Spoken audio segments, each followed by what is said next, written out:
Get ready for a powerhouse of inspiration. Principal Baruti Kafele.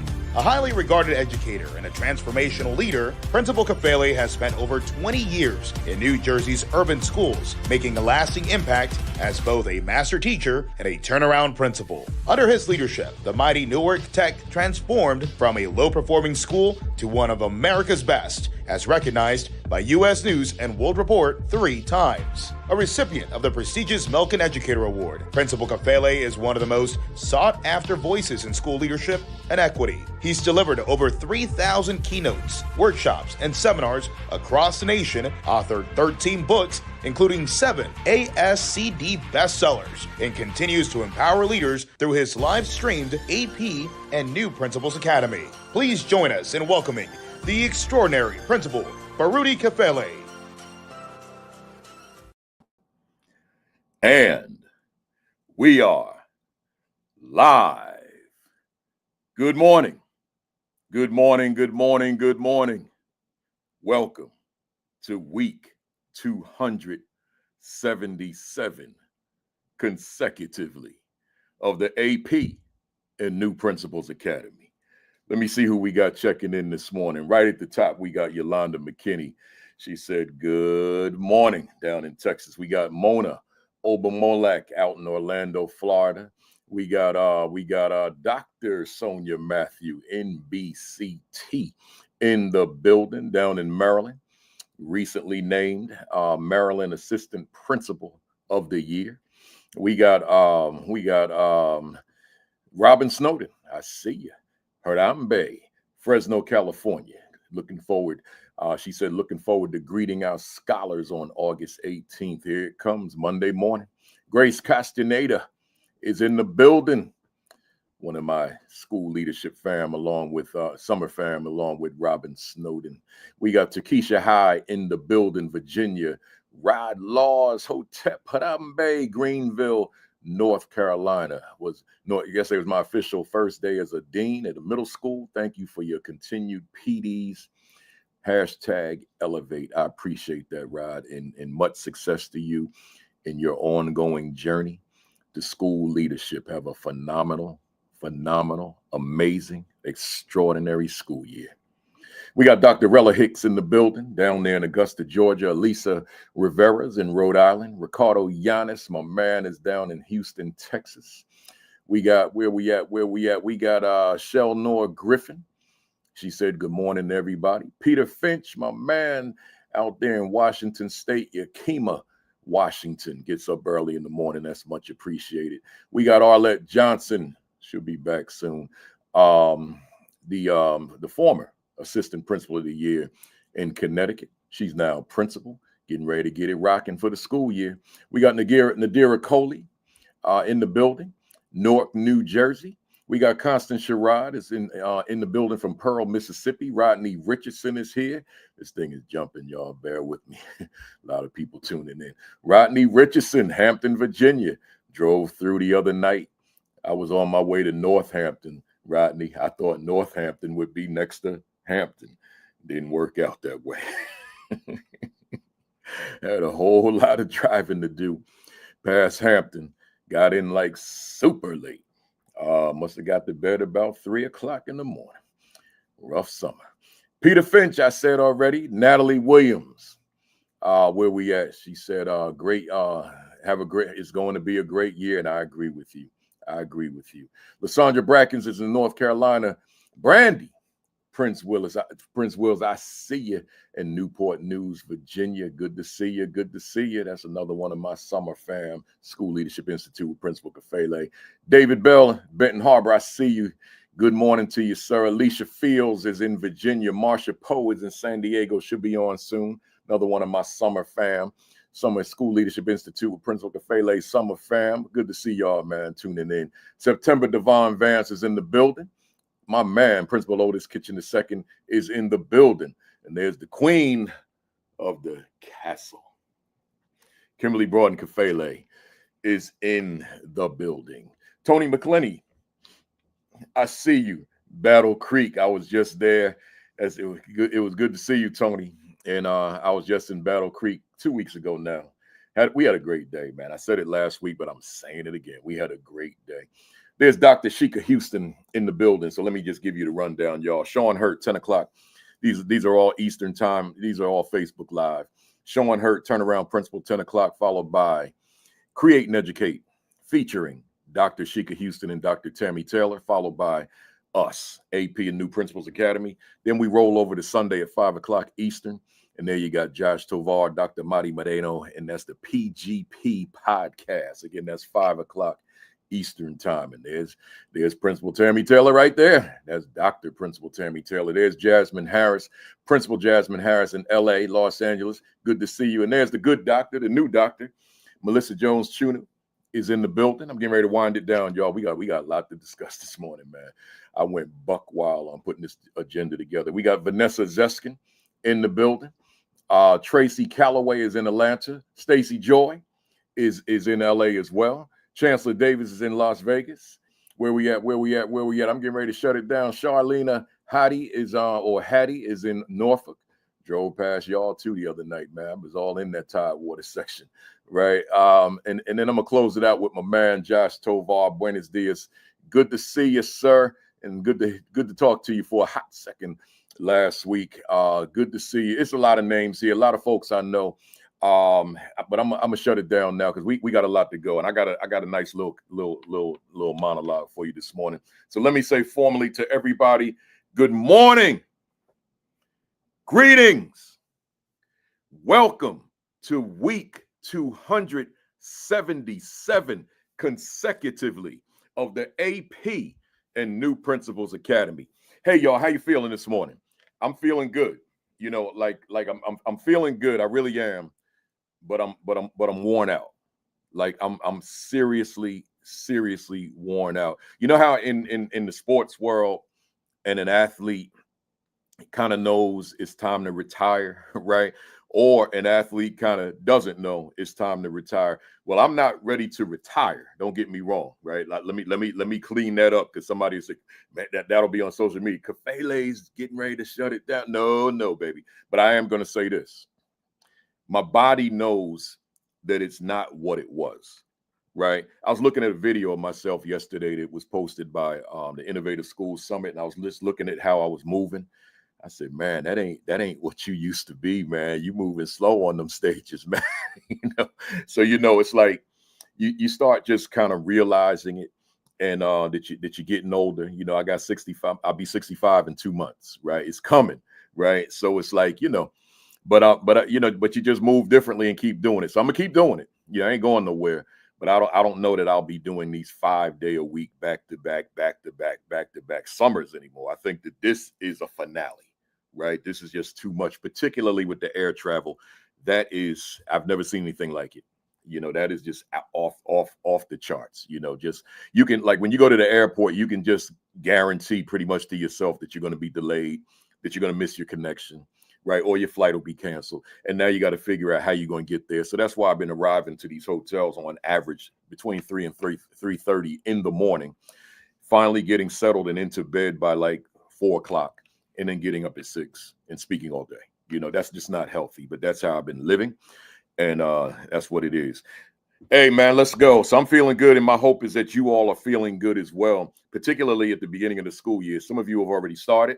Others of you will be starting this week, and others will be starting next week and the week after and the week after. And then I think by then everybody will be back, right? So you're in leadership, and you know that despite the challenges and obstacles and pressures and demands, at some point you got to get yourself back to where you need to be so that you can be the best leader that you can possibly be amongst your young people. Hit that share button, hit that retweet, hit that repost, tag somebody, text somebody, hit the like button, let them know we are here. Shout outs real quick, just two. Newtown Public Schools in Newtown, North Dakota. It was for a long time. It was two states. I just couldn't get the invite. All of my speaking is 100% invitation.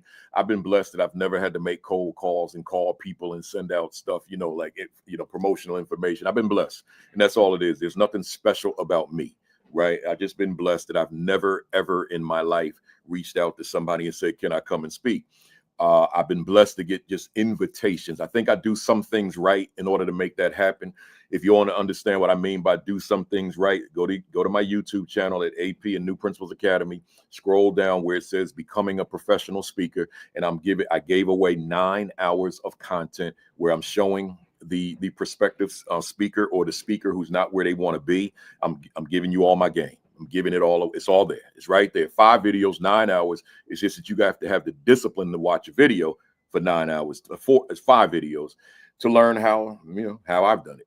So I'm saying that to say, but 2 states I just couldn't get the invite. North Dakota, Wyoming. Now I know, like in terms of race, culture, all that kind of thing, it's, who I am is very different from out there.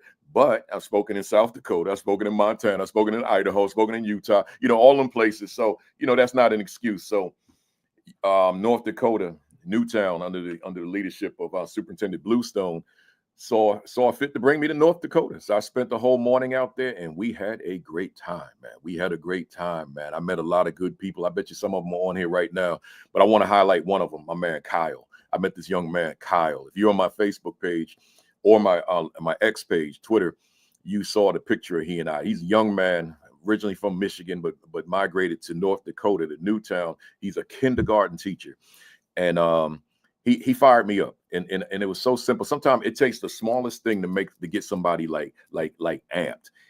I was talking to them, and I don't know what brought this on, but I said, listen, y'all, I just want to deliver some information. I'm not trying to be a motivator. I said that, and he yelled out, you are a motivator. You're motivating me all day long.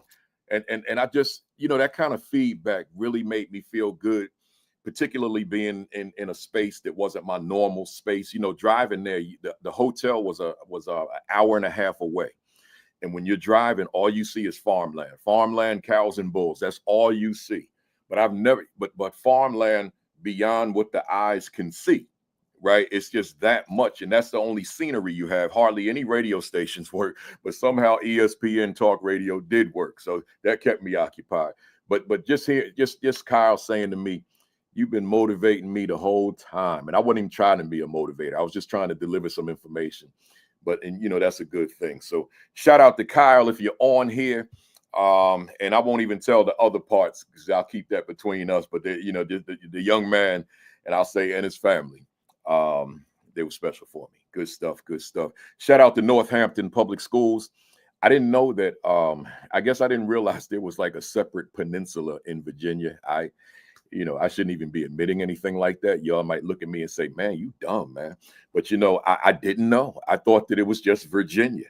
I didn't realize where that Chesapeake Bridge and Tunnel takes you. I didn't know. I don't know what I thought. But I asked the person that brought me in. Her name is Dr. Tanisha. Oh man, I'm having a mental block now. It'll come back to me. Dr. Tanisha Rochelle. I said, where are we? And she said, that little peninsula next to Virginia, a little separate island, that's where you are. I'm like, oh my God, I did not realize that. So yeah, so that's Northampton County. One word, not 2 words, North and Hampton. This is one word, Northampton County Public Schools. And I spent 2 days out there, a whole day with the administration, and then a whole morning with the teachers and staff with the convocation. I delivered the keynote address. Got that standing ovation, baby. Yeah, we had a good day. I was trying to be that motivator, right? Man, and we had a great morning. Shout out to Dr. First Superintendent, Dr. Lisa Martin. Shout out to her, man. She's doing a phenomenal job out there. She really is. And then shout out to Tanisha Rochelle, who was the one who brought me out, who's also, by the way, a school leadership institute with Principal Kafele the summer leadership academy. She's fan of that too, right? She's been there. So shout out to them. And then, so that was 3 days. And I spent yesterday home recovering. I have not fully recovered. My body is, and I still got to do the miles. Still did them 3 miles yesterday, despite all that. Still did it. I see you, Mark Abraham. He's been on before. That's Dr. Mark Abraham. We can't forget that doctorate. And he'll be on here later in 2026, making his return. He did the whole Virginia summer tour. this week. Yeah, I know about it, Mark Abraham. He did the whole of Virginia for 5 days, man. He was out there. Right, good stuff, good stuff. Hey, y'all, let me get to we can't forget this. I got to follow my notes, right? So if you don't have your copy, man, I'll tell you something, man. Like when I walk in these rooms, like in Northampton, and you see the book like on all the tables, man, it's like you like, man, God is good, baby. God is good. Let me say it again. God is good. 3 times is really the charm. God is good. When you walk in these rooms and there's your joint sitting on the table. Oh man, it's out there. I knew it was going to be something special about this when I wrote it. What is my value instructionally to the teachers I supervise? Are you telling me you don't have a copy yet? Let me look at my camera. You don't have a copy? Hey, it's time. Especially starting a new school year, and you know last year you were not the instructional leader that your staff and students need you to be. I break it down right here. Get yourself a copy. Get yourself a copy, right? Get it right now. Just go to the other tab on Chrome or whatever you're using and go to Amazon and get yourself a copy. Get all them Kafele books, man. It's a lot of them. Get them all, but particularly get this one, right? You can go to ascd.org, go anywhere, but once again, and by the way, to the first timers, if this is your first time, I welcome you, man. I'm glad you're here, but there's a flaw with that. That means you missed 276 sessions. 276, yeah, that many. So you go to the AP and New Principals Academy YouTube channel, hit the subscribe button. We're at 24,400 subscribers. Yeah, you heard that right. 24,400 subscribers. Hit that subscribe button, and then it'll give you an opportunity to hit the notification bell. Hit that too, and that way you'll always be alerted when we go live. Right? I appreciate that.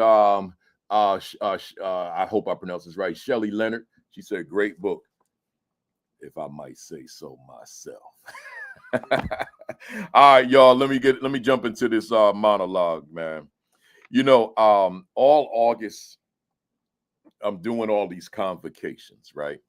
And, you know, the whole staff is there. It's not just teachers and administrators, you know, the bus drivers being there, the custodians, the security, the secretary, the child study team, the librarian, the nurse, they all in the building, right? And those I missed, they reminded me in Northampton, the cafeteria workers, right? I had a list. I said, this is going to be the first year I don't miss not one group. So I wrote everything. And then I said, I got it all, didn't I? They said, you missed the cafeteria. I threw the paper on the ground. I'm like, oh my God. Right. So so everybody, right? They had this convocation. But you know something, y'all? You know as well as I know that convocation is really for the teachers, right? It's like we mention the others. We hardly even mention the administrators, right? We mention the others, but we go wild on the teachers. Like, the teachers are in the building. Y'all gonna take it to the next level. This is your year. Let's go. You know, we do all that stuff, right? But here's the thing. I asked myself, where is the convocation for the administration? Like, where's that back to school message for the administration? See, when I come in there and do the administrators, like when I come back, I'm not like going rah with them. Like, I'm trying to keep it serious so that they listen to me, but I'm trying to keep it inspirational, but I'm not doing what I do with the teachers, like, I am the number one determinant. Oh, y'all, I'm giving too much information because I'm not supposed to be doing that no more, right? So listen. Listen, y'all, listen. So I said to myself, where is the fire for the administrators, right? So guess what? I'm getting ready to bring you that fire for a minute. I got a guess. I got the good doctor, Rachel Edoho-Eket in the wings, right? But let me do my own personal convocation, y'all. Right quick. We ain't gonna do a whole day. We just give me like a couple minutes, right?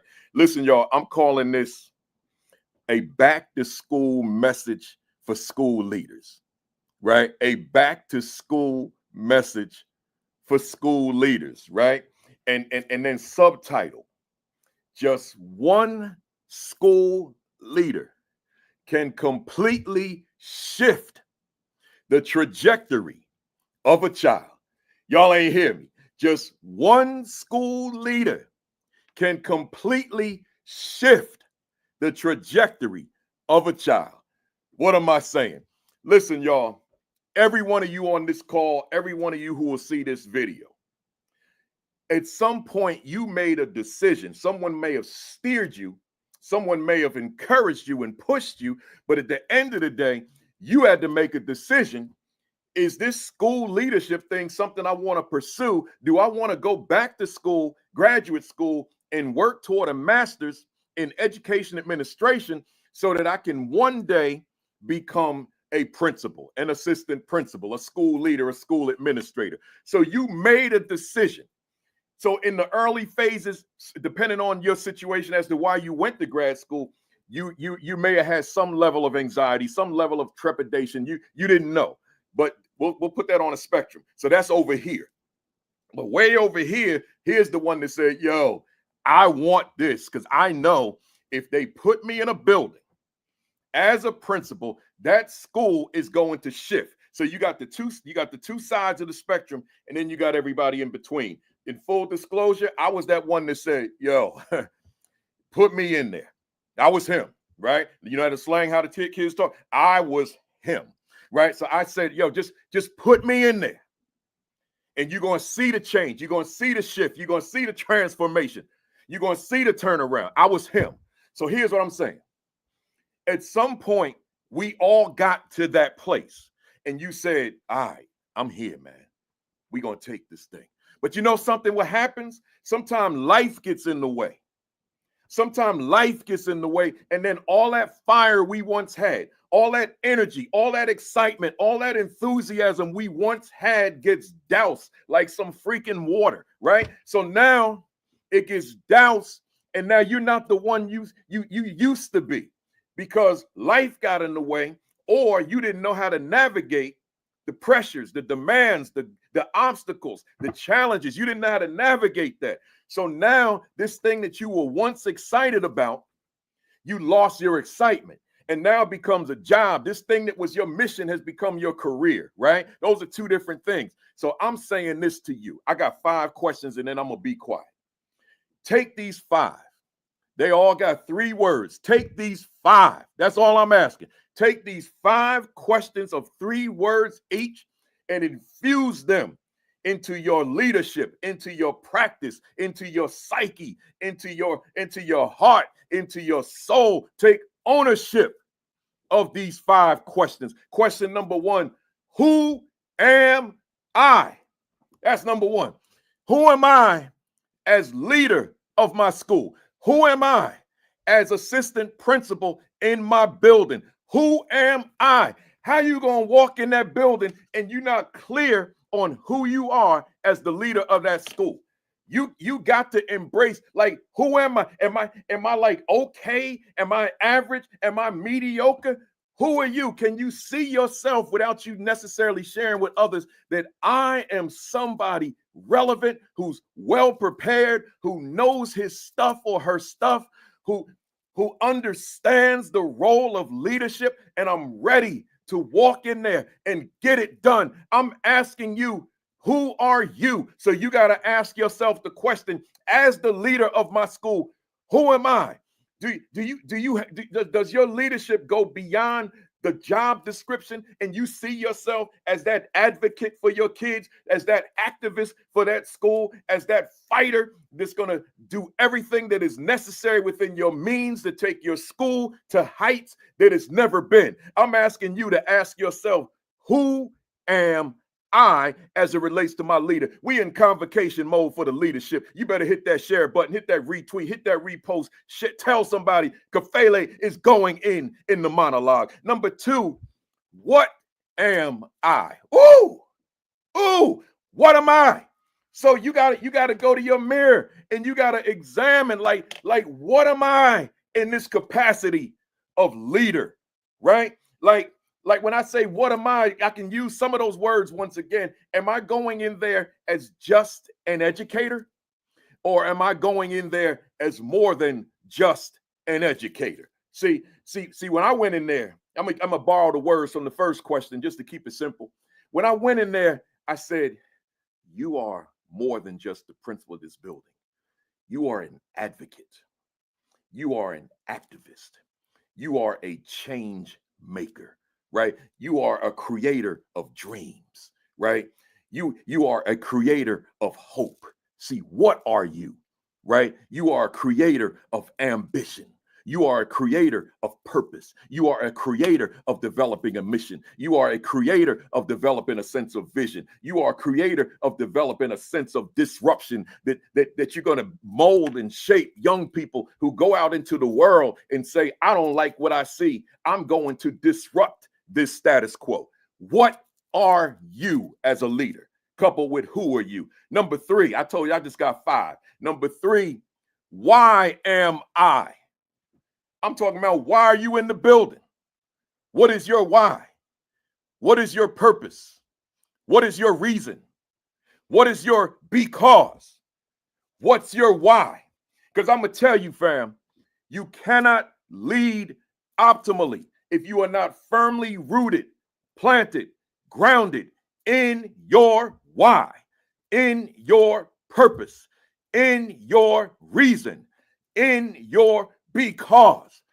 I'm asking you, what's that thing? Not this. People say to me all the time, my why is to make a difference. My why is to make an impact. My why, I just love kids. I'm like, stop it. Stop it. Stop it. That's not your why. That's just your hope that you make a difference, that you make an impact. That's just your hope. That's not your why. Your why ain't this. Your why is this. Right? Let's turn right there. Your why is this. I keep reminding myself, look at my hands, not the camera, right? Your why is this. It's very narrow.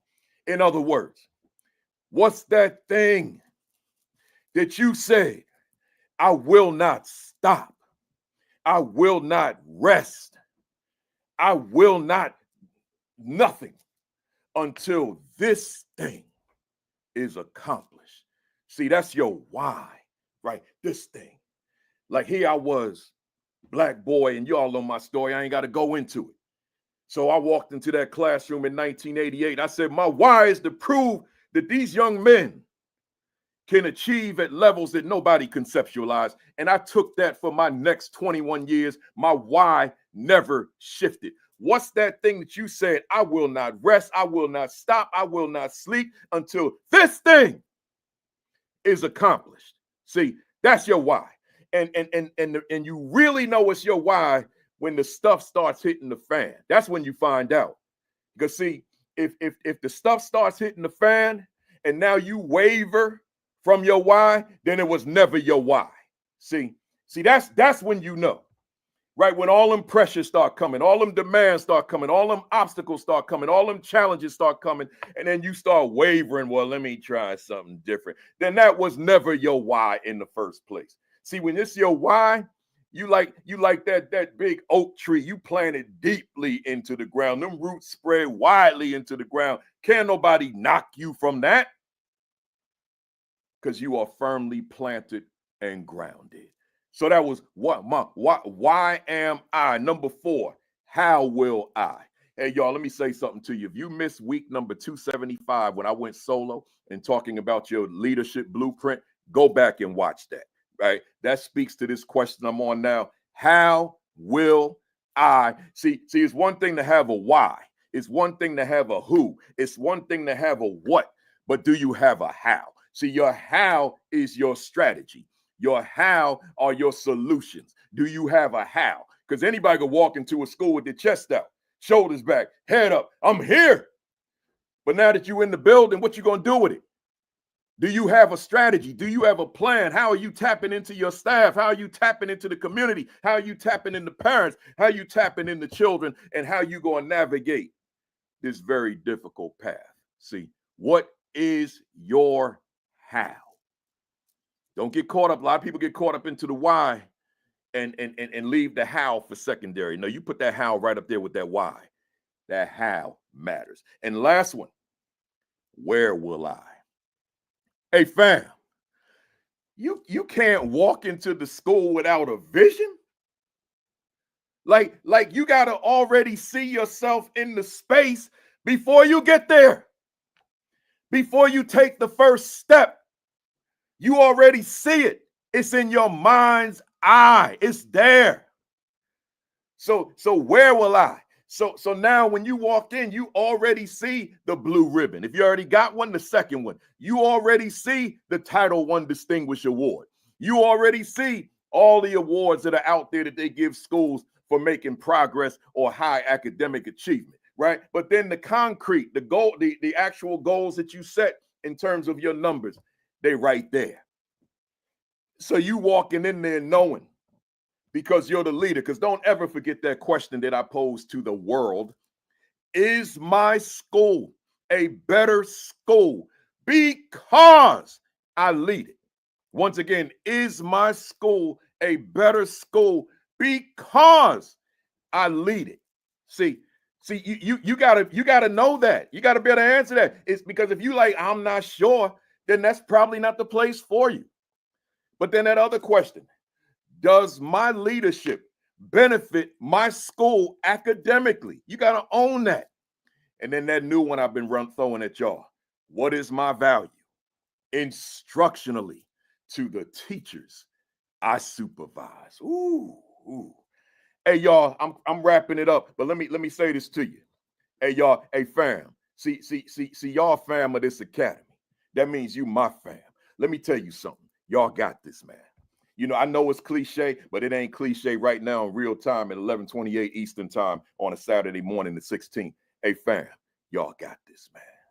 You got this. If nobody ever told you before, I'm telling you right now, you got this. This is yours. This is your year. 2025-26 is your year. But you got to know what I know, man. You got to lock that in up here. And when you walk into that building, man, you going in there with a mindset, this is my year. This is my year. If you got some jive people in your space, whether it be central office, whether it be people in the community, parents, whatever it is, that's all right. You're going to navigate through that because you still going to have the mindset, this is my year. Because I'm going to tell you something, and I know that was an old 70s slang, but I love that word. It's not if you might have some jive people, you probably will have some jive people in your space as you trying to navigate this. And when I say jive, I mean people that's trying to steer you in a direction that's not your direction, right? So, but you figure that out. See, everything is about navigation. Everything. When it's a hurricane in the Atlantic, do you think the cruise company shut down and say there'll be no cruise? I've never heard of that. This is hurricane season. Them cruise companies don't shut down and say we're not cruising until hurricane season is over. No, they navigate where the hurricane ain't at. Sometimes they don't even know the hurricane's coming on their route. So now the people that pay the customers, they think they going to San Juan, right? But then the captain come on and say it's a hurricane headed to San Juan. All right, ain't no panic. He gonna navigate that bad boy. We going to Dominican Republic, right? We going to Aruba, whatever it is, right? They just gotta navigate differently. They're not like, all right, we shutting it down, turning around, going back to the port where you got on that. They ain't doing that. That Atlantic Ocean is huge. That Caribbean Sea is huge. We just gotta steer this ship differently to a different place, and you still gonna have fun where we take you. Well, that's how you got to lead that school. When that mess come at you, when that jive come at you, you go to a different island, right? That's all. It's still you. It's still your school, but you're going to move differently. So that at the end of the day, you hear me, somebody, I'm going to bring it down because I want y'all to hear this.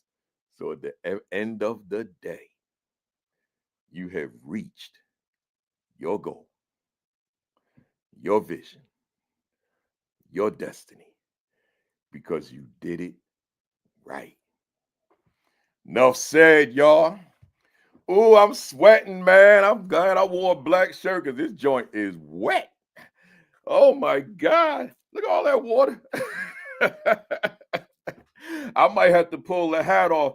Hey, somebody upstairs, I need a paper towel, right? So let's go. I got a guest here, man. She sitting up there shaking her head at me too. Right, here we go. Let me get my guest on here. We got the good Dr. Rachel Edoho-Eket. I need a new shirt, man. We got the good doctor in the building. How you feeling? I'm feeling good. I see you already sweating, and yes, I'm Oh, shaking man. my head. Give me You some already big know. smiles. My son is here, man. I'm like wet. Woo! Got That's my good. New York Black Yankees on. Oh, man, hurry up, man. I'm sweating. We live. Thank you. Appreciate it. Oh, my God. Oh. All right, y'all. The show goes on. We gonna wear this? Yeah, we gonna wear it. They sweat on the baseball field. I could sweat in the dining room. Here we go. All right. Hey, y'all, we got Rachel Edoho-Eket in the building. Y'all know her, Dr. Rachel Edoho-Eket. Let me share her bio because since the last time she's been on, it has changed, y'all. Here we go. Dr. Rachel Edoho-Eket is a wife, mother, principal, speaker, two-time best-selling author, adjunct professor, and president of the Maryland Association of Elementary School Principals. Y'all ain't hear that part, man. President of the Maryland Association of Elementary School Principals. As the principal of a national blue ribbon school in Maryland, she is a lifelong learner who strives for excellence, not only for herself, but for everyone she serves. During her 21-year career in public education, she has proudly served as a classroom teacher, instructional team leader, mentor, teacher, assistant principal, and principal. I need one part. I kind of said it softly. I need to put a little more emphasis on as the principal of a national blue ribbon school in Maryland. Right? I had to repeat that, y'all. Named one of the top 100 influencers in education by District Administration Magazine. Ooh, that's big. I got that one too, y'all. Dr. Edoho-Eket has dedicated her life's work to supporting all stakeholders in public education. She is a highly sought-after thought leader and keynote speaker who has spoken at many prominent educational conferences, including ASCD, ISTE, South of Southwest Edu, Model Schools, and United. This summer, she spoke at the 2025 International Educators Summit in Accra, Ghana, which was her first time on the continent of Africa. We got to talk about that one at some point too. Next weekend, she will fulfill her dream to give a TEDx talk called A Joyful Rebellion, a blueprint for leading schools at TEDx Reisterstown. Is that correct? Yes. Oh, all right. Dr. Congratulations on that too. Thank you. Dr. Edoho-Eket's first best-selling book, The Principal's Journey, Navigating the Path to School Leadership, provides a helpful and practical blueprint for educators to follow as they transition into leadership roles. Her second best-selling book, co-authored with Brad Johnson, Relational Intelligence, the Key Factor to Exceptional School Leadership, focuses on building trust, effective communication, and deep connections as the foundation for leading schools with excellence. Most recently, she is the host of a live stream series called Strong Starts Sundays in collaboration with Teacher Goals, which features a vibrant community of principals, assistant principals, and educators sharing practical strategies for success in today's school. Lastly, Dr. Edoho-Eket holds a BS in Early Childhood and Elementary Education from Temple University, an MS in Curriculum and Instruction from McDaniel College, and a doctorate in Leadership and Professional Practice from Trevecca Nazarene University. A lot of stuff there and a whole lot of change, whole lot of growth and development since the last time. And I might add, this is Dr. Edoho-Eket's third solo one-on-one with me on a Saturday as well. We're ready to get going, but before I do, for reasons that I don't want to share with y'all publicly, I don't have the new one, Relational Intelligence, but we are going to talk a little bit about it. But I do have this one, The Principal's Journey. Lighting is kind of funny here, but The Principal's Journey. You can get your copy, Navigating the Path to School Leadership. You can get your copy right now. You can go right to Amazon. Yeah, there's a better view. You can go right to Amazon and get yourself a copy of this book, and I'll be showing you again a few times. Thank you. Thank you. Thank you for writing such a phenomenal book, such an important book. Hey, y'all, let's go. Hey, Doc, the 25-26 school year is upon us. Some of us we're back, others will be back, and so forth over the next several weeks. As a practicing principal, I'm seeing you're seeing students for the first time this year for a new school year.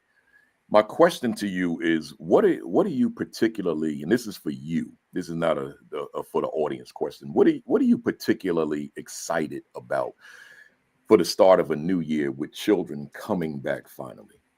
Well, first of all, I want to say thank you. I always have to start off with gratitude. I'm so excited to be back on the platform with the family. You know, I tune in every Saturday, and just listening to you this morning in the monologue, I'm getting fired up myself. So thank you, because that's what we all need as school leaders.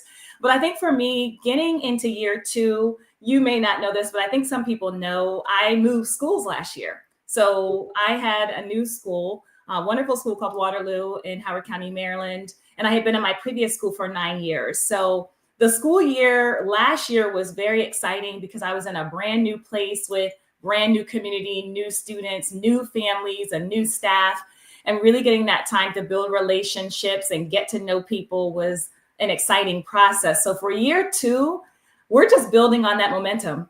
You know, we do something special every year. We started it last year. It was a tradition that we're doing now, but we actually we go out into the community at bus stops and to greet families. We did it last year. On the first day back, we have a staff breakfast, and then we push out in the community. We bought books, lollipops, just greeting the families out. And what I'm excited about this year, we had so many families ready to come back. They were excited to see their favorite teachers and staff members. I feel like I know the community better now, and the community knows me. So we're just very, very excited to continue the work that we did last year. We did some amazing work last year when, you know, Principal Kafele, you were talking about the how. I'm a process person. You know that about me. I want to know how. Let's talk some practical strategies. Right. And we did some really good structures last year at our school. We did some new things, and many were from your book. You know, I read your book. So we did some structures from your instructional leadership book, some just best practices that I've learned from working with my amazing colleagues in our district and from all over the country. And we moved our data. We moved in math and in English language arts. And that was the best feeling in the world, because we just had our kickoff for administrators, and to see our school recognized not once, but twice was an amazing feeling. So we're ready for that momentum to keep going.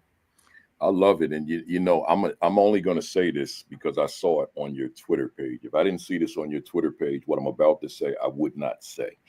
Waterloo, you applied to teach there. Yes. And you were denied. And now, full circle moment, now you're the principal of that school.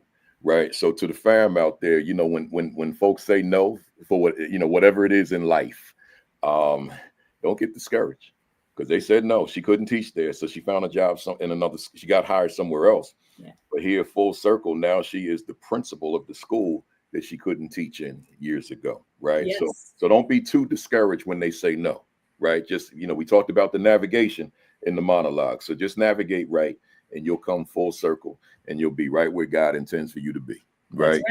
Good stuff. Good stuff. You know, continuing with you as a practicing principal, and with the first year on the horizon, the first day on the horizon, what are you losing sleep over as it relates, if anything, as it relates to a new school year? I wouldn't say I'm losing sleep over anything, but, you know, this is a hard time in education in general. And I am concerned about the cuts that are happening, not just on the state and local level, but federally.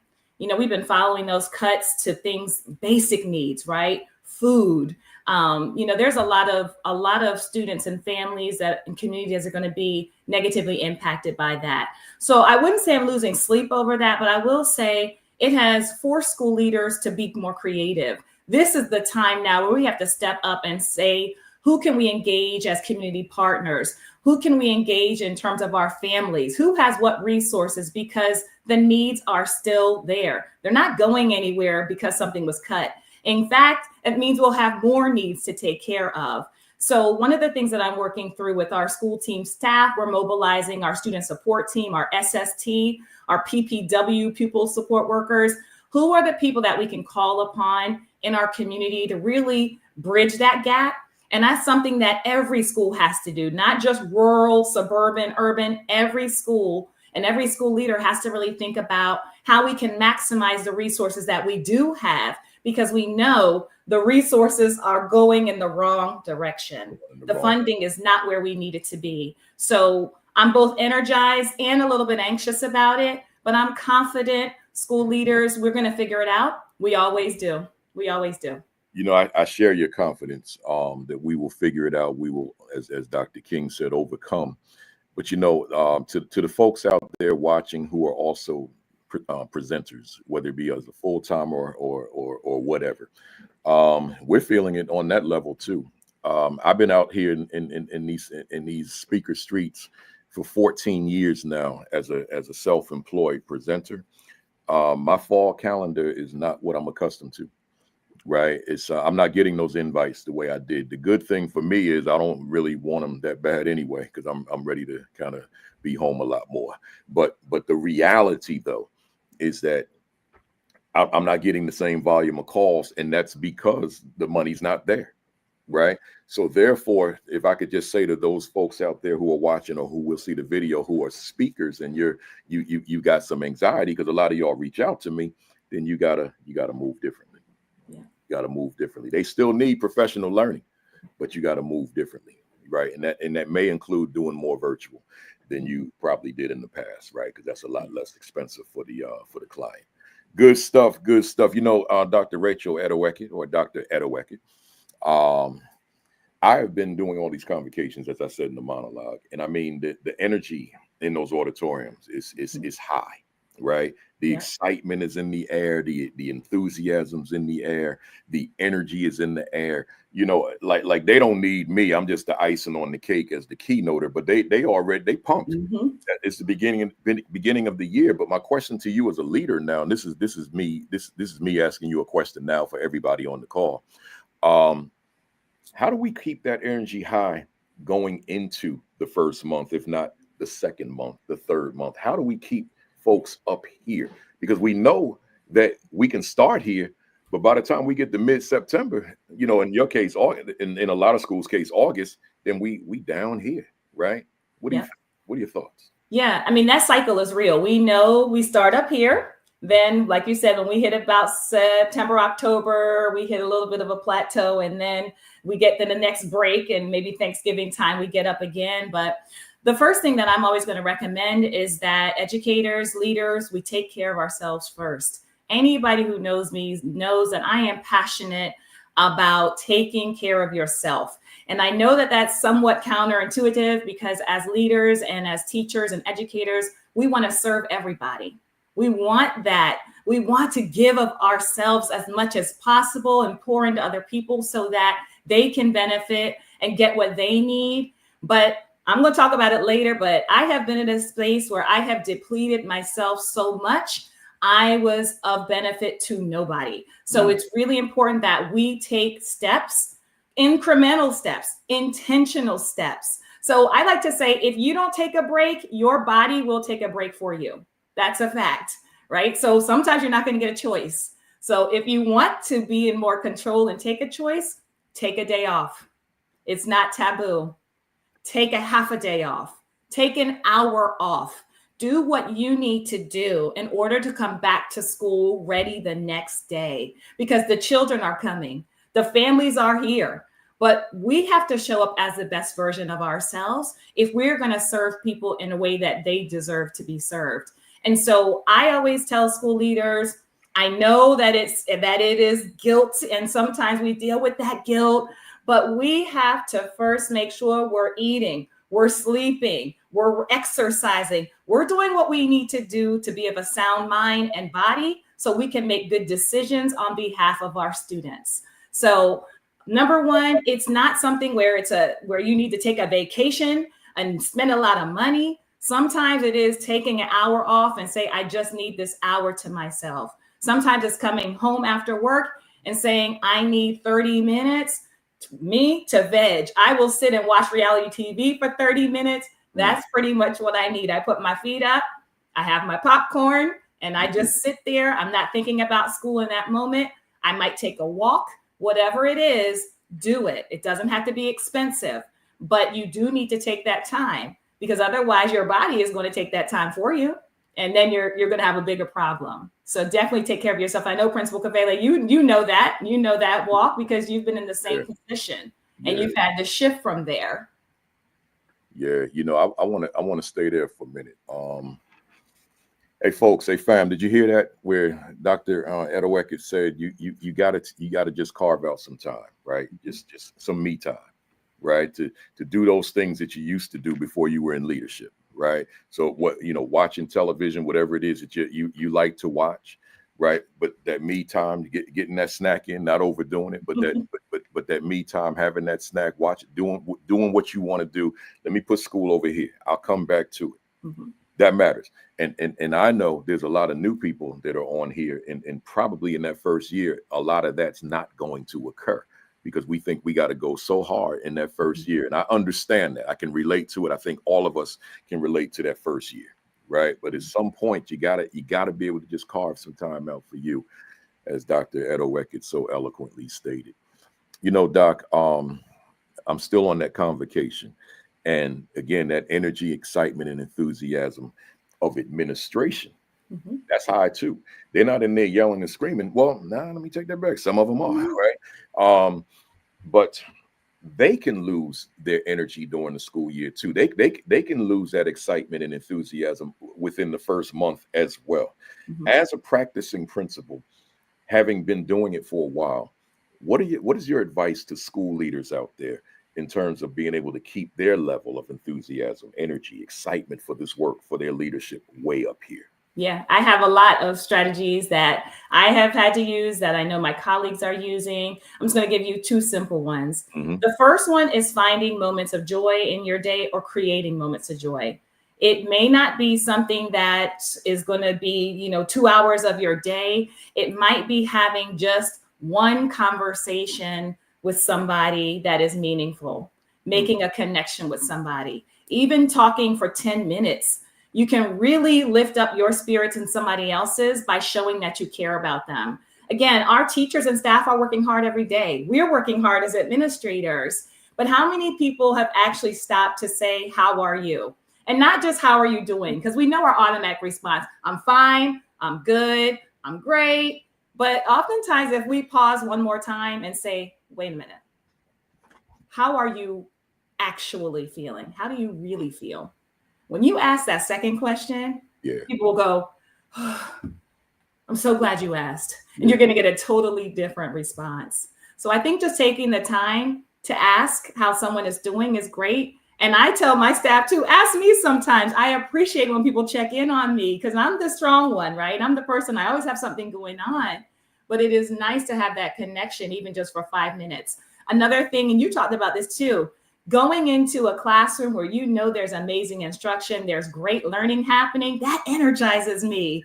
I have always, I'm not going to say I regret leaving the classroom, but I'm a classroom teacher first, always. And I love kindergarten. I love early childhood. That is my bread and butter. That's my life's work. So if I go into a preschool classroom, I'm getting on the floor and I'm singing with the kids. I'm doing the warm-up song. They're saying, hey, Miss Rachel, the whole thing. So that's what I need. If I have a really bad, phone call with the parent and I'm feeling stressed, I will get up out of my office and go outside at recess and start playing with kids. Because even just those little resets make a difference. Yeah. They really do. Because really, we sit in meetings a lot all day, and we need that time to break it up a little bit. So I always encourage leaders to do that. It's free. It takes 5 minutes, but it'll make a difference in your morale, just getting fresh air, talking with kids, talking with the adults in the building, building those relationships.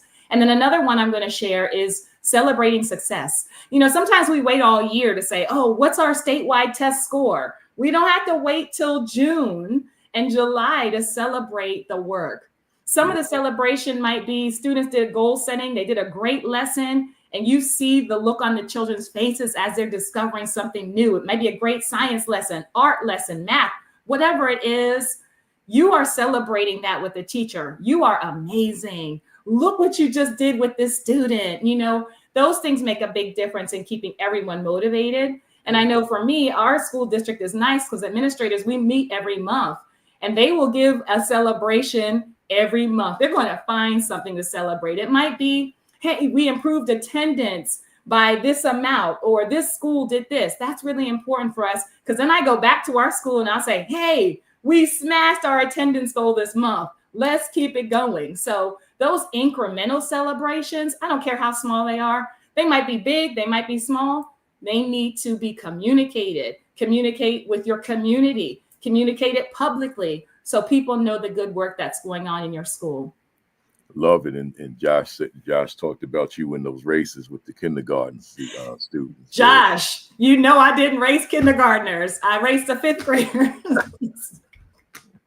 The kindergartnens are too small. Thank you, Josh.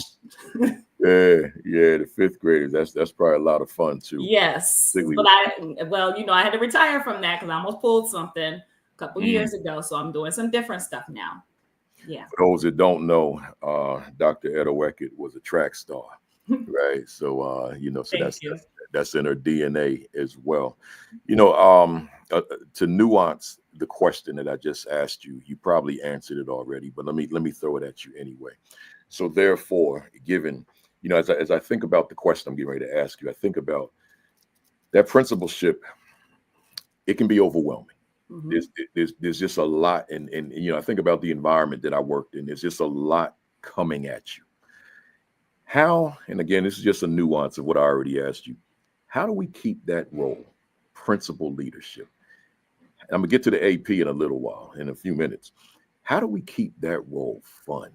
How do we keep the joy in this very overwhelming, pressure-filled position? How do we keep joy and fun in that position? I think this is a twofold question, but I'm going to give you one part and then the second one. On the front end, meaning front facing at the school, my joy comes from seeing children thriving, seeing adults putting in the work behind the scenes with a child behind the scenes, making those parent calls and seeing the fruits of their labor. My joy comes from that. Seeing a child smile in the morning, because I do car duty every morning. So I'm outside directing traffic. And I remember there was a student, every morning he yelled out, "Hey, Dr. Edoho-Eket, have a great day." That's where my joy comes from. We have to keep it simple because there are a lot of things that we're working up against. There is a lot of pressure that is consistently on principals, on assistant principals, on interns and people who are in district leadership. And so we really have to keep it simple. I like to simplify my goals. So I might have some long-term goals, but I also have some incremental goals. And again, that helps to keep me motivated. I'm a process person. And so I think looking for moments of things to celebrate, looking for opportunities to spread more joy. I know for me, doing positive phone calls home was really important this year because as administrators, we make a lot of negative calls. We're calling to say, hey, your child did something wrong today. I want to bring this to your attention. And people don't like to get those calls all the time. So I did, I just switched it up. I said, instead of me doing this call, I'm going to do that, but I'm going to do 2 positive calls in place. So I called a family and said, hey, I saw your child doing something amazing, and I just wanted to let you know. And they were like, what? Who is this? I said, this is Dr. Edoho-Eket, and I saw your kid doing something great in the cafeteria, and I just want you to know. I'm telling you, I had a parent cry on the phone this year. He said, I have never had a principal call me and tell me that my son, did something great. And I said, I'm so happy that we had this conversation because you know what that did? Not only did it build a relationship with that family, but it also helped me build a relationship, continue that relationship with the student because I could say, you remember how your dad was so excited when I called him? Yeah. I'm ready to call him again, but I need you to do X, Y, and Z before I call him, right? So that's also a great way to build those connections with families and with students. So I think we need to be intentional about putting more joy into our day. And then on the back end, this is why I love the work of the Maryland Association of Elementary School Principals, the work of the national organization, NAESP, MASSP, our sister company with the high schools, because we know this work is too much, frankly. It is too much for one person to do. Yeah. So we also have work to do on the other back end, which is advocacy, letting people know, here's what we are expected to do. There are only 24 hours in a day. So how are we expected to do this? So advocating for additional resources, additional teaching positions, additional people who can come in and support our work behind the scenes. Because again, when you're front facing, people see the principal, people see the assistant principal. They have no idea what happens behind the scenes unless you've been in this job. You don't know the meetings for the meetings, the pre-meetings to meet, right? The planning for agendas, all of those things. Nobody sees that. They see the front end. So on the advocacy piece, that's very important that we're lifting up what our needs are so we can make some changes. You know, I say this all the time. I'm sure you've heard me say it before. I can't even listen to people talk principal leadership who've never done it. You know, if I'm sitting in an audience and there's someone that's got a leadership theme to them and it's directed at principals, and I know you haven't done this work and you're trying to tell us how to do it, I'm tuned out, man. I don't hear you. You know, I need to hear from someone who has walked this, who thoroughly understands it, right? Who has gone through all those challenges that we endure throughout our careers. I need to hear from that person. I don't want to hear from the one that's got good theory, an excellent orator, you know, and all that kind of stuff. But you don't know this work, right? Because see, if you haven't done it and now you're talking about it, you may find that if you ever had an opportunity to do it, your message might be altered, you know, because now you got to walk in those shoes and you saw, ooh, this ain't no joke. You know, it's not. Yeah. And then as I always say, it's so unique because we're leading children and adults simultaneously. Most people who lead like an organization, a business or whatever, it's a bunch of adults. Yeah. But here we got babies. And when I say baby, pre-K to 12, right? Babies and adults at the same exact time. Yes. That takes special people. So if you haven't figured that out, don't talk to me about no leadership, right? If you haven't tried that thing and seen that this is very unique what we do in leading two different entities at the same time. And then you break the entities up. Adults, it's not like it's all teachers. You got all sorts of different titles in there. It's challenging work, but here's the beauty. It's good work. Yes, it is. Yeah. It's people-centered work. Yeah, that's the best work. That's you nailed it. It's people-centered work. Yeah. Let's go. You know, and we're gonna get to them talking points. I told you I went buck wild on these questions. So I keep saying, and I guess I will keep saying, I've been doing all these convocations. Every summer I do a lot of convocation speeches. But one of the things that I do in the convocations, I'll ask all the first year teachers to stand, right? Stand up. And I literally will speak what I perceive are some of their emotions in real time. The anxiety, the trepidation, I don't know if I'm built for this. But coupled with the positive, I'm ready for this. I'm ready to meet this challenge head on, you know, all that kind of stuff. So just throwing it at them to let them see, look, I was in your shoes. So however you're perceiving me right now as the speaker, you know, you heard my bio. So however you're perceiving me, based on what you heard in the bio, if you never heard of me, I was once you. Yeah. I was a first day teacher, right? So I think they feel at ease when I have that conversation, because the rest of the auditorium claps them up loud, cheers them up loudly. And that's a good thing. It gives them that opportunity to be applauded by the entire room. So my question to you is a two-parter. What would be, and I think this is more me thinking of you both as a principal and as a presenter, what would be your core message to a room full of new teachers? Well, I will say it's not just new teachers. Can I also add in, when you are a new administrator, you deal with a lot of question. Oh, that's your next one. Okay. I got you. All right. So let me stick with the teachers. New teachers, I would say, first of all, thank you for entering the best profession in the world. That's number one. But two, stay the course. And because there's a lot of things that your teachers are going to hear a lot of information, especially this time of year. There's a lot of trainings. There's a lot to do. But I think really if a new teacher focuses on relationships, focuses on being a great practitioner, you will be extremely successful. You know, when I was a first-year teacher, I came out of Temple University, shout out to Temple in Philadelphia. I was told great advice my first year. They said, Rachel, do not try to do everything. You want to do one thing very well. You want to be known for one thing. So that was my focus. I remember my first year of teaching. I said, I want to be an excellent ELA teacher. I want to teach these lessons with fidelity. I want to teach these children how to read. And not only teach them how to read, I want to see how far they can go. I want to push the students as far as they can go. And that's what I did. My focus was on literacy that first year. I had my literacy groups. I had my reading groups. I had my read alouds. I had writing lessons, and I worked extremely hard. And our students made so much progress. I remember that first year's class, because they're now in their mid-20s, which is hard to believe. But I would say focus your energy on relationships first. Build the bonds with your students. Build the bonds with your team members. Meet your principal. Meet your assistant principal. Don't be afraid to ask questions.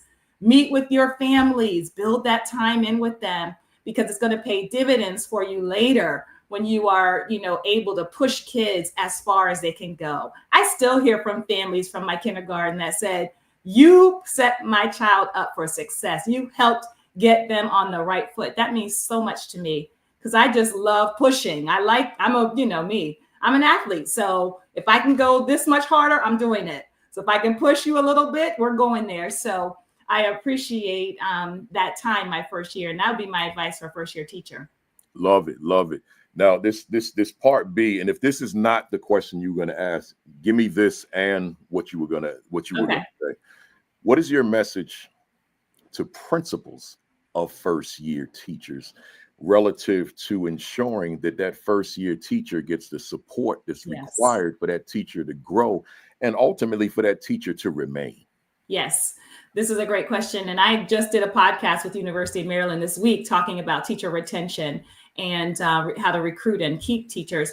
I think for principals and APs, really looking at differentiating for your first year teachers. Because remember, you may not have a teacher who's just coming from a teacher prep traditional program, a college or a university. You're going to also have first year career changer teachers. You're going to have people who are coming from all different areas and skill sets. And you and I have talked about this, Principal Cafe, and we talk about your instructional leadership book, that we can't treat everybody exactly the same. Here are some things, though, we all need to do for everyone. Number one, we need to be in classrooms and supportive, not just evaluative from day one. We have to, as principals and assistant principals, be support, asking, what do you need? How can I help you? I'm so glad you're in our school. I like to tell the teachers exactly why I hired them. I'll say, you are here for a specific purpose. We listened to several people on the interview and we chose you. You are the right fit for our school and our students and our families, and we are here to support you. I think just even starting with that language is important for a teacher to hear, because they hear that you are invested in them and their success from day one. Another thing principals can do, which is pretty simple, hook that teacher up with a mentor. It could be someone on their team. It might be someone outside of the team who just is excellent with new people. But make sure they have a home base. Make sure that you're just not coming and evaluating, but giving them someone who they can bounce ideas off of and who can provide support. Because as principals and APs, we can't do it all. But we want to make sure we are linking people together so that they have a sense of belonging when they're new to our school. And third, I would say, is provide differentiated supports. So we have some standardized things that our new teachers have to do. They kind of go through an induction process with our school system, but we also can provide choices for teachers. Hey, if you need help with classroom management, I want you to go and observe this teacher. And then we as principals need to set up structures to make that happen. If that means I'm going to cover your class for 30 minutes so that you can go into one of your master teachers' classrooms and see that instruction, then that's what we can do. Maybe we have a sub, maybe we don't, but we have to put those structures in place so that they can see excellence within our buildings and within their teams, so they can replicate that back. Love it. You said something. I want to build on it. When we pair the teacher with a mentor, how do we ensure that we're pairing the teacher with the right mentor? Because you know that mentor can break that teacher as well. You know, Yes. how do we ensure that we've got the right person paired with that new teacher? Yeah, well, first you have to know the teachers in your building. That's number one. You have to know where their strengths are and where, because there are some people who are excellent teachers, but they just may not have the time to invest in being a mentor, or they may not have the skill set or the patience to work with a new teacher. So the first thing is figuring out what are the qualities of a good mentor. We know they have to be patient. They have to be a good practitioner. They have to have some time and a willingness to be a supportive presence. And so I think we have to look at the qualities first, find the teachers that match. Again, it might be someone on their team. It may be someone in a totally different department. But the point is they have to be linked together, because I know I've walked into, as a new teacher, that's anxiety provoking. We just welcomed our staff back this week. And we didn't want anyone to feel like, oh my goodness, I don't know anybody. If that's the case, I'm giving you a bear hug when you walk into the building, because you know at least our leadership team. So it's really important that teachers, new and non-tenured, have the opportunity to be connected with somebody who is invested in them beyond the administrative team. So I think looking at the qualities is number one. We have to get that match right. Just like we're looking at teacher matches for students. When you get that match correct, everything flows from there. But that's the first connecting point that we have to get right. Now, when I interrupted you and you were going to add on to that first question, was the question that one, or was there something you wanted to add to it? If so, go ahead and do so. Just one more thing. I was going to share that as a principal who was experienced. So before I moved to Waterloo, I had spent 9 years at my first school as a leader, Waverly. And so that was my first time transitioning to a new place as a principal. And let me tell you, that anxiety was real. So it's not just about, what I was going to share is it's not just about new teachers, it's also new leaders. So maybe not new, maybe you're a seasoned principal like I was. However, going to a new place, you feel new again. I definitely had anxiety about going to a new place. Would they like me? Is this, are they going to welcome me? I love their former principal. Shout out to Sean. When you follow a beloved principal, that is a different kind of pressure. It's hard to follow any principal because you're figuring out what the vision was. You're looking at processes and how you're different, what's the same. But, I'm so thankful that I had a great experience transitioning, that the staff was very welcoming, that they were open to ideas. I was open to ideas. So we really had a positive year. But I didn't want to forget that new principals feel that anxiety, and also seasoned principals and administrators who are moving to a new community may also feel that too. Yeah. Good stuff. Let's look at the assistant principal. There's a ton of new assistant principals every year. Mm-hmm. And as anyone would know, there are more assistant principals out here than there are principals, because there's only one principal in a school, but there could be 4, 5, 6, 7, 8, 9, 10 assistant principals in a building, depending on how many thousands of kids in that high school. So my question is this: what is your message to principals out there regarding how they utilize their assistant principals? Yes, I have a lot of passion about this as well. The principalship is hard enough.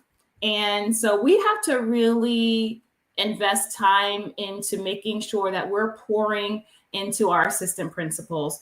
How I feel very strongly about this, that assistant principals should not be relegated to bus duty and discipline. I don't think and testing. Don't forget about testing. Yeah, about that. That's not enough, especially if you are an assistant principal who has a desire to lead and be a principal one day. Those 3 buckets are not going to get you the job. And so as principals, we have a unique opportunity to step in and serve as the role of a mentor. And so I know for me, when I have worked with the most amazing assistant principals, and I had an awesome principal when I was a new AP. So I've been blessed in that regard, just to work with wonderful people. But I always start by sitting down together and saying, what are your goals and aspirations, and how can I help you get where you need to go? What are your strengths? Here are some things that I do well, but what do you enjoy doing? What do you want to learn more about? Are there gaps that I can help fill, or that I can connect you with another leader to help you? So that's the conversation we really want to start with, because if your AP has a strength here and you have a strength here, that's a beautiful combination. That's a beautiful marriage. That's a beautiful leadership team. And that's what we want. We want everyone playing to their strengths, because you can go so much farther when you're working as a team. If you're disjointed and always having to stop, having to come back and recommunicate information or check and challenge, no, that is not the way to lead. So really looking at your AP as a partner is number one. They are a partner in this work and they have valuable talents. Otherwise, they wouldn't be in the AP seat. So making sure we respect and find out ways to utilize our assistant principals to really maximize their leadership, that's the way to go. That key word that you just used, they are a partner, right? Of course, they are there to assist, but they are a partner in the work. And that word just cannot be overstated. They're a partner. So this is a 4-parter here. So the second part, what is your message to principals regarding how they utilize their assistant principals or relative to instructional leadership? How do they ensure that assistant principals are weaving instructional leadership into their overall practice as leaders in the school? Yeah, so this is a systems question, and I'm glad we're talking about this, because when I came to my new school, right, I wanted to find out, what have you been doing and what sort of roles do you do with instruction? And then I talked about what are some ways that we worked together in previous years with my former assistant principal. And so the first thing that we did was we looked at first of all, how many people do we have to observe this year? That's number one. Who's on cycle? So we looked at exactly who the people were, and we started a document. And we had a conversation that we are partners in this work, and that it's important that teachers hear not only from the principal, that they hear your perspective as well as an AP, because what I see and what you see may be a little bit different. Sometimes, most of the time it's aligned, but we each have different strengths and different perspectives. And so to me, the more feedback you get, the better. So we sat down and we came up with first the plan for how we were going to do observation. So we broke it up by quarter. Then we broke it up once more. You're going to do this set of teachers. I'm going to do this set of teachers quarter one. Quarter two, we're going to flip. I'm going to do this set. You're going to do this set. And so in addition to observations, we know instructional leadership is much more than going into a classroom for an hour and calling it a day. We know that. It's also our data conversations, our data meetings. So our next step was meeting with our math coach, meeting with our literacy coach, sitting down as a team, the 4 of us together, and saying, how are we going to structure our data meetings and our professional learning this year? Because we all need to be a part and on the same page and consistent with our expectations, consistent with what we're asking teachers to do, because there's nothing worse than a teacher having to manage different expectations depending on who they are in front of. That's very confusing, and that's hard for staff. So we want to make sure we are on one accord with our data discussions and including everyone before we go out and share that with our staff. So number one is the partnership. I'm the principal, yes. You're the assistant principal, but we are working together. Yeah. And we can divide and conquer. We can come back together and do great work, provide feedback to teachers that will help them improve. Love it. And once again, they're partners. And as a partnership, we're just not going to relegate that assistant principal to this person doing this work that has nothing to do with moving that academic needle. That person has to play that role as well. Critical. So therefore, Doc, what is your message to assistant principals themselves as they begin, new assistant principals, as they begin their leadership careers? New assistant principals, that was like my favorite year. Boy, I had a lot of mistakes that year. So I want to give you some advice. I will always say jump in. I always will say that, because people need to see that you are willing to do anything to support staff and students. Don't sit in your office. Don't sit back.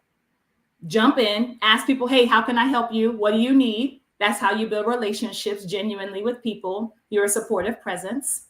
But also, I would say to new assistant principals, ask questions and slow down. My biggest mistake, moving too fast. I came out of a kindergarten classroom. I went kindergarten to AP. That was not a traditional move for an early childhood teacher to go straight into the assistant principalship. Yeah. And there was a lot that I needed to learn from a kindergarten classroom. But a function of my personality is let me jump in and go, go, go. And one story I like to tell, which was funny, is I had a teacher ask me a question about report cards, and it made a lot of sense to me at the time. So I said, sure, that makes sense. Go ahead. And then let me tell you, I had the team leader in my face. I had the principal in my face. Did you just say it was okay for her to do that? Because that's the opposite of what we communicated. And I said, oh. So then I had to do a whole cleanup of actually I should have consulted first. I should have checked. I should have verified before. So what I say to new assistant principals, this is great advice given to me, that if something is not an emergency, and when I say emergency, I mean somebody is bleeding or someone is getting ready to kick a bucket. If that is not happening, you can say to someone, if you're unsure about the answer, thank you for this question. Let me verify this and get more information, and I will get back to you. Because what are you doing? You're not saying yes, you're not saying no. You're putting yourself in a little bit of a holding pattern because you're giving yourself time. You're giving yourself time to think, time to consult. Let me check. So what I should have said in that moment was, I love that idea, but let me just consult first and I will get back to you. Then I would have consulted with the team leader. I would have consulted with my principal. Hey, here's this idea. Will this work?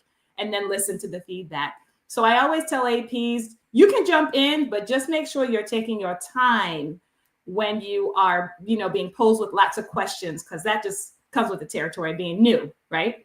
Yep. Good stuff. One more with this, these 4 questions with the assistant principal. What is your message to assistant principals regarding practices and habits to avoid? Ooh, that's a good question. Habits to avoid. I think one of the habits I would say to avoid is overworking. And I know, again, that sounds very counterintuitive because assistant principals are probably the busiest people in a building because of all the work that has to be done. But I would say if you attempt to do everything all the time, you will burn out. And nobody benefits when a good leader quits or burns out. So overworking is not a badge of honor. Principal Kafele, you and I have been there. We have done that, and we have learned not to do that. And so that's a habit that I think we have because we're goal getters, and we like to do as much as possible to say, hey, look what I accomplished. But you will run yourself into the ground doing that. So don't try to do everything. That's a habit to avoid. Can I share a habit to do? Absolutely. Thank you. A habit I would suggest to do is to keep learning, reading books. You have the amazing Principal Kafele here who has written how many bestsellers?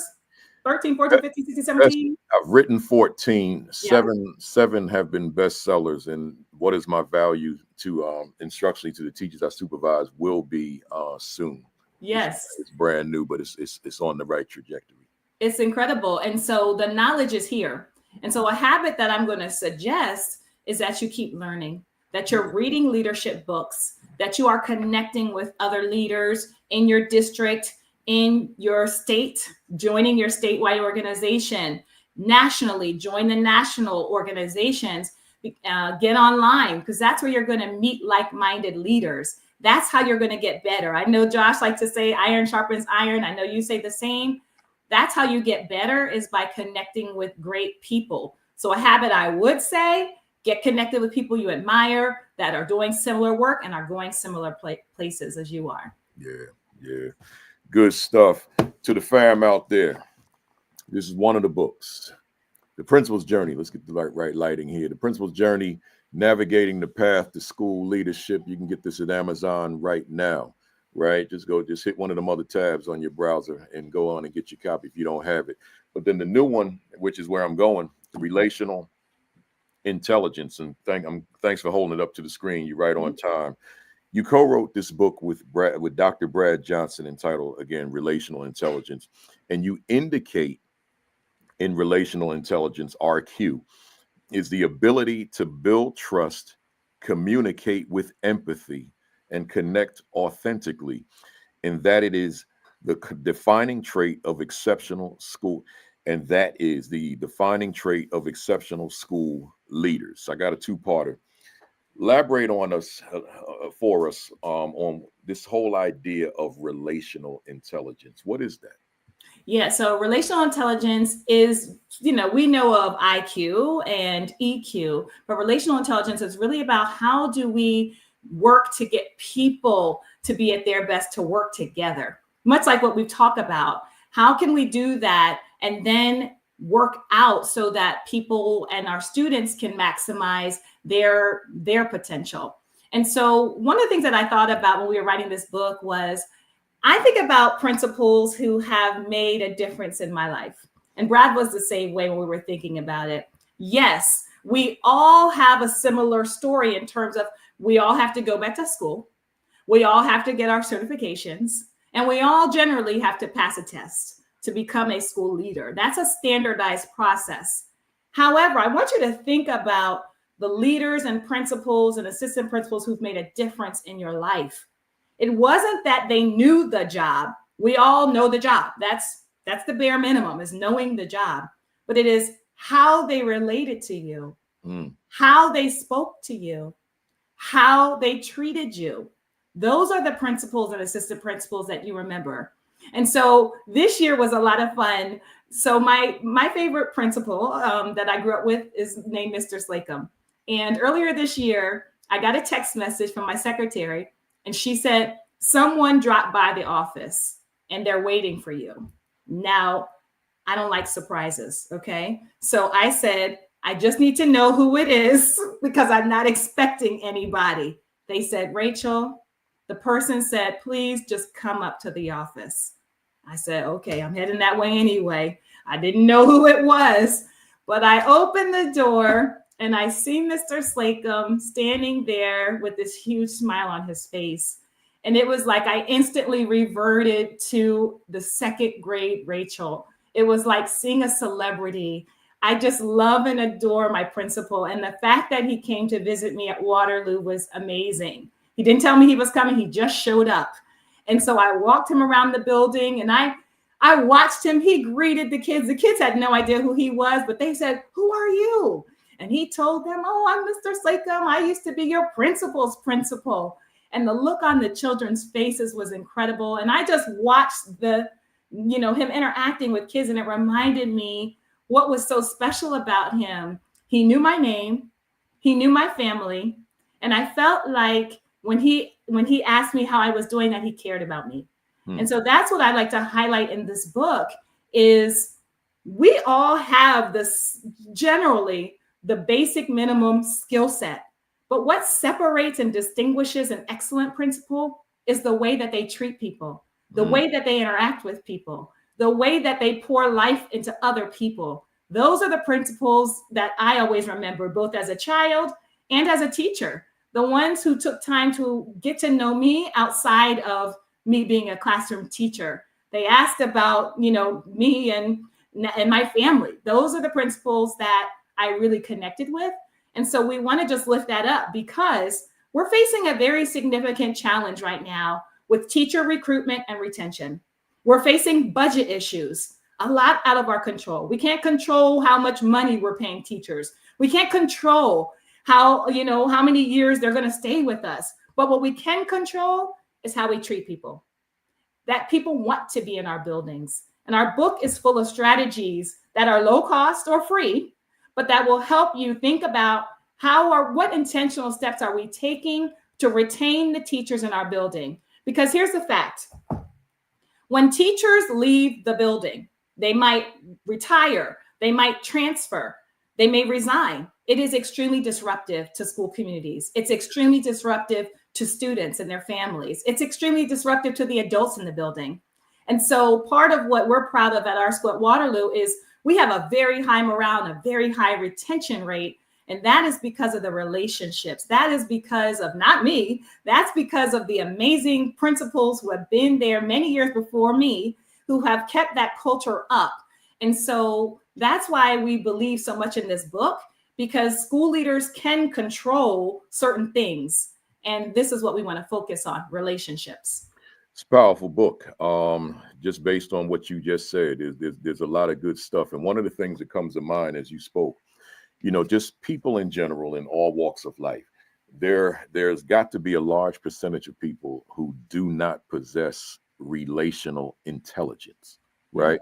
That's a skill.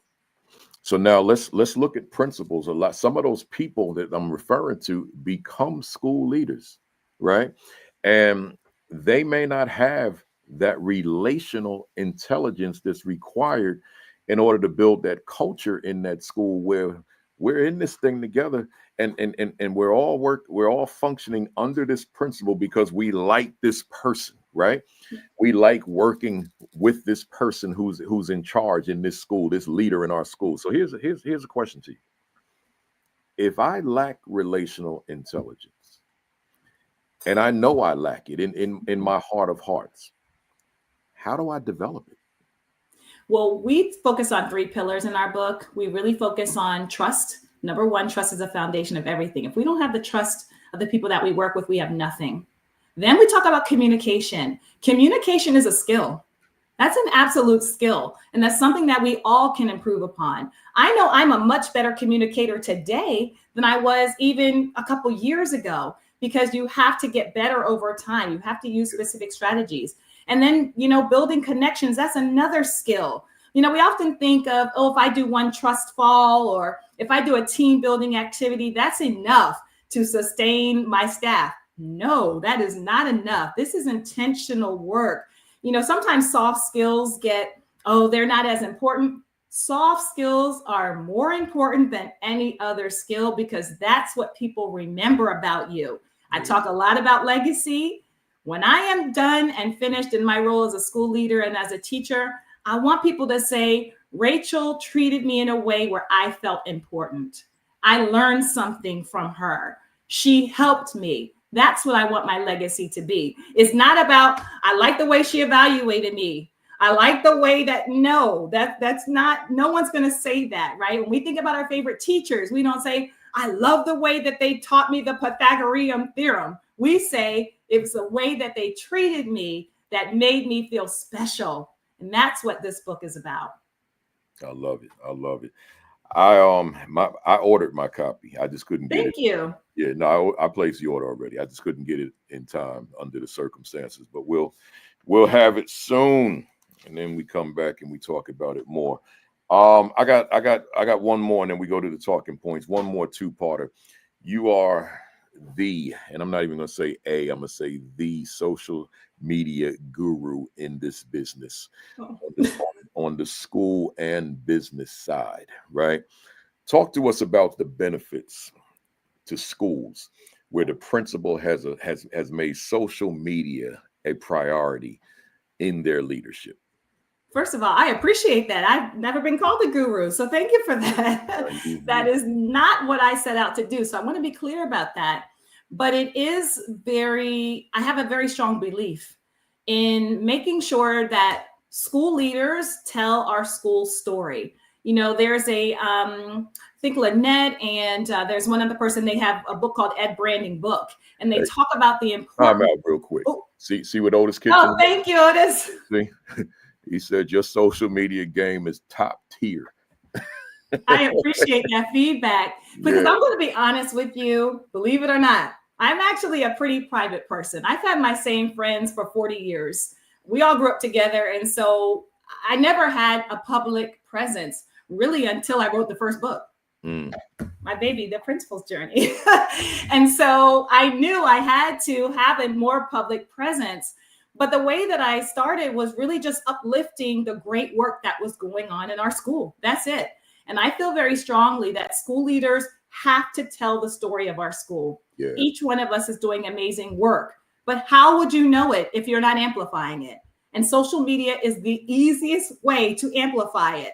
Someone asked me, do I have a social media manager? No. Someone asked me, a publicist? No. Let me tell you who my publicist is. It's my phone. Yeah. And each one of us has a phone. They're very simple to use. You just walk around. I'm telling you, if you snap a picture just walking through your school building, you will have amazing things to share. Yeah. And again, it's about what I call being the mayor of your school. Because if you don't tell your school story, somebody else is going to tell the story and you might not like it. And so we use those pictures. We amplify the work that we're doing. We send it out in our community newsletter every week. Our families know the great work that we're doing at Waterloo. The community knows and understands that. And people get excited about that when they see, oh, my perception of what's happening in school is not exactly what I'm seeing. That's what we want. We want people to see the great work. So let's lift it up. Let's amplify it. It's very simple to do and it's free. That's my favorite way. It's free. It's free. You just got to jump in the water, folks. I'm in business. I haven't been in a school in 14 years, but it has kept me in business. That's right. Social media is a powerful tool. You just have to use it. So that takes me to the second part of the question.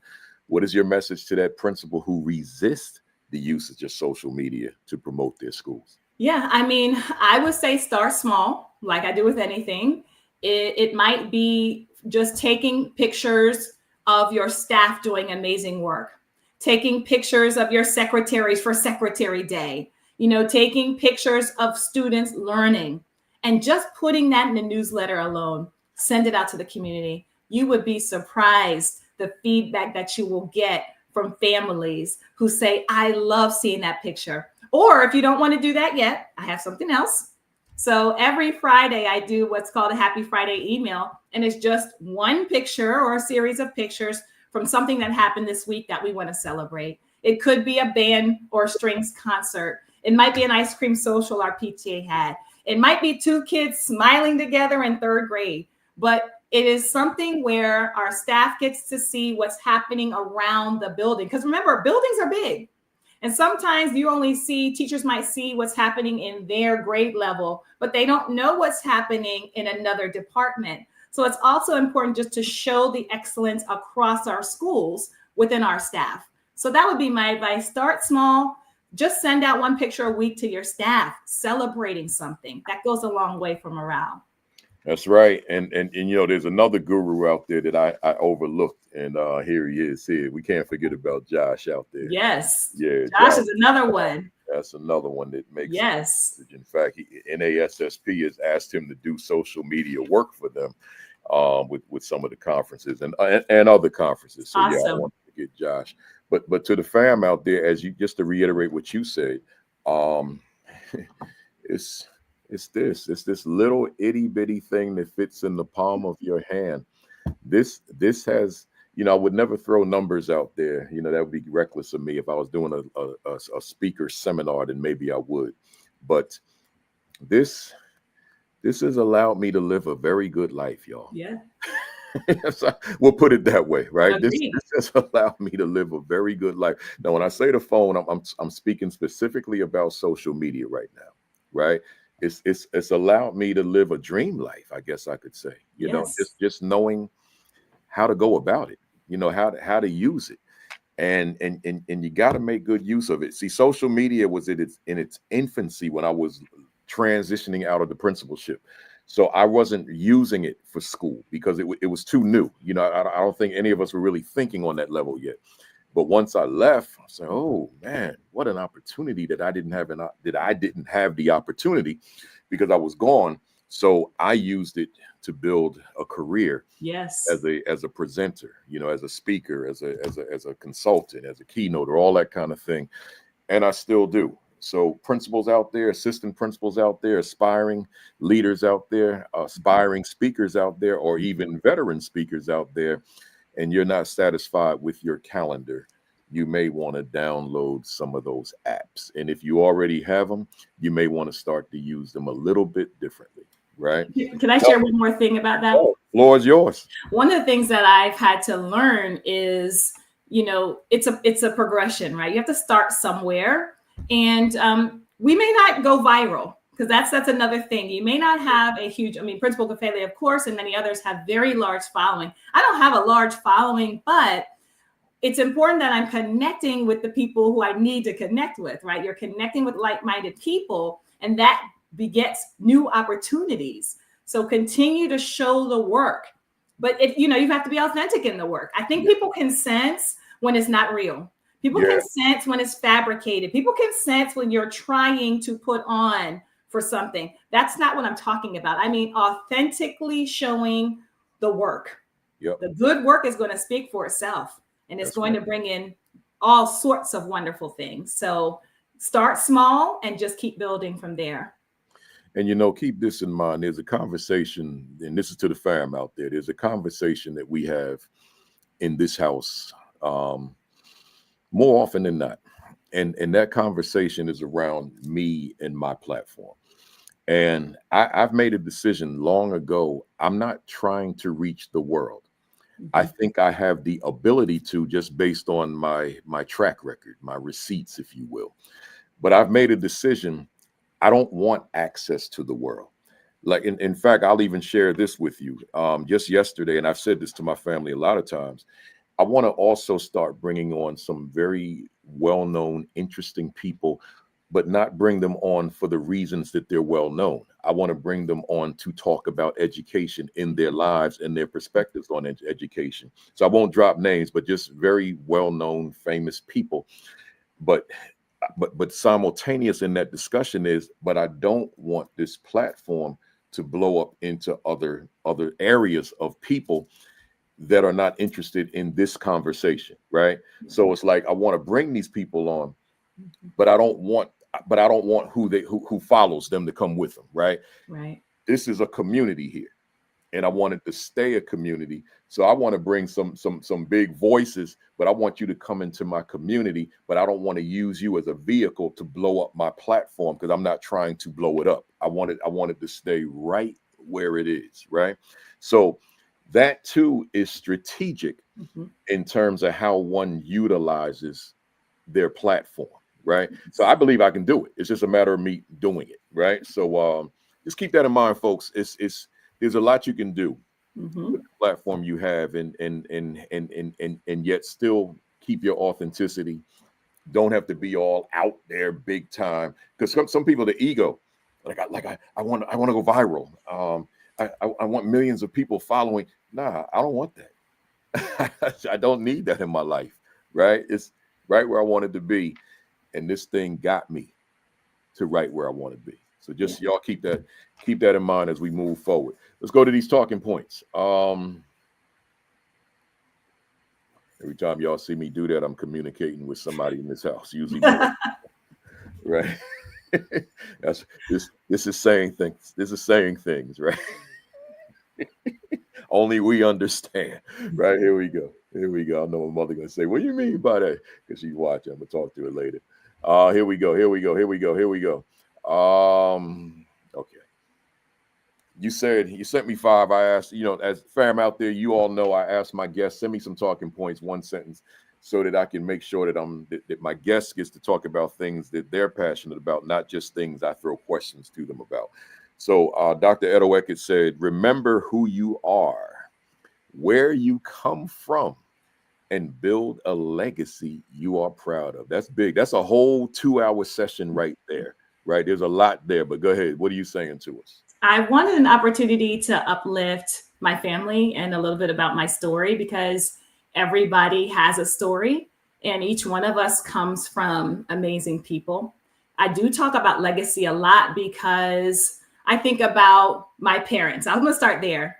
I don't know if you know this, Principal Kafele. I'm a preacher's kid. My father was a Baptist minister. No, I didn't know that. Yes. So I got some of the orator skills, honest. Yeah. I used to sit and watch my father preach in the pulpit every Sunday, right? Wow. My mother is a beautiful singer. She sang in the Morgan State Choir. That's a renowned choir.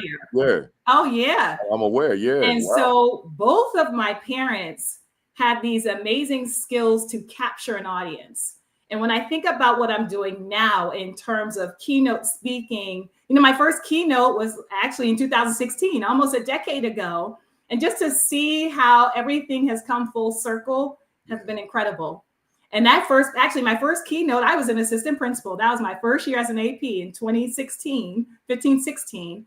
I had an opportunity to speak about some work our district was doing. And I got on the stage, and that really started something I didn't even understand at the time that I Where would was be doing that. It was Gallup in Nebraska. That was my first time flying out to Nebraska, Omaha, and meeting, it was strengths-based work. We were doing some amazing work around student strengths and adult strengths, working through how people can work together. Again, everything comes together. But I think of, yes, train in the church. That's right, Shauna. And when you're a preacher's kid, you learn a lot of skills because you see a lot of people. You see a lot of personalities. So even as a young girl, I love being in church. I love listening to the music. I love watching my father. And I see how my parents could captivate people. So those are skills that I got on us. But I want to take it one more step behind my parents. I want to talk about my grandmother and my great-grandmother. So my great-grandmother, she used to work as a maid in Baltimore, 25 cents a day.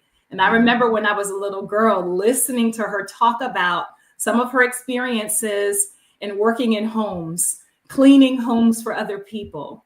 She took great pride in that work. She had one daughter, my grandmother. My grandmother was a gifted pianist. She studied at the Peabody Institute, but because of the color of her skin at that time, she was not allowed to perform on the stage with the other children her age. So she could have a private tutor, but she was never allowed to get up on that stage. And every time I'm on a stage, I think about my grandmother. I think about my great-grandmother and the sacrifices that they had to do and the opportunities that I have been given. And I show out. When I'm on the stage, I'm showing out because I am representing my family. I'm representing people who poured into me generations before. And I want each of you to think about the people in your life who have built you up. People who may not be seeing, my grandmothers are not here anymore. My great-grandmother's not here, but I believe she sees the work. And that's a legacy that I'm proud of continuing in our family. Sorry, I'm getting emotional because No, you good. You good. I am so grateful for my family and their support and everything that has happened in my life. I'm grateful for that. I love it. I love it. No, you good. You good. My mother's here listening, and I know what she's thinking because I'm very grandmother centric as well. Yeah. And always say that I wish she could have seen. My mother's always saying she wished she could have seen what I evolved into. Yeah. But then spiritually, we know that she did see it. So, so listening to you, I can understand wholeheartedly the emotion. Yeah. Yeah. I'm grateful. Yeah. Yeah. I love it. I love it. Remember who you are. Hey, y'all. You all are descendants of a story. Right? You didn't just pop up. You know that. You're descendants of somebody somewhere, right? And so remember who you are. You're a product of whatever that is, right? Where you come from.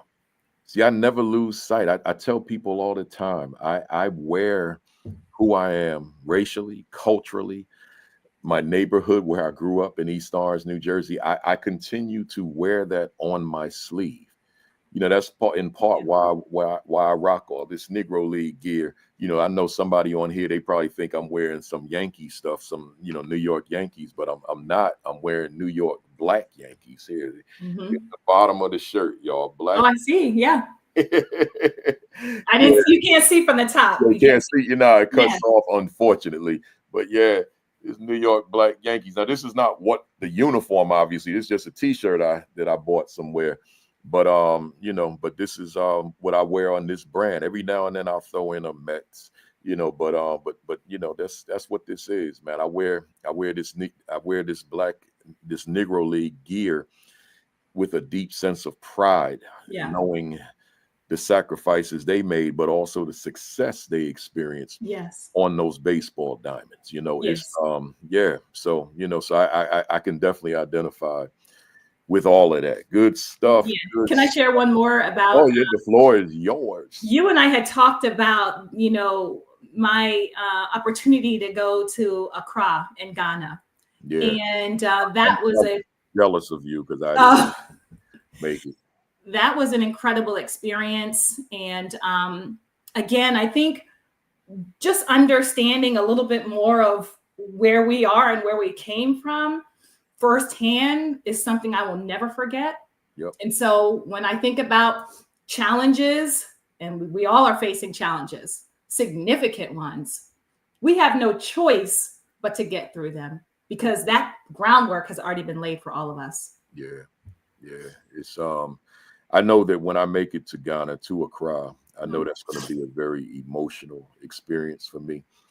And that's one of the reasons that, because see, each of the 2 years I could have gone there, spoken, and got out of there and maintained my July schedule.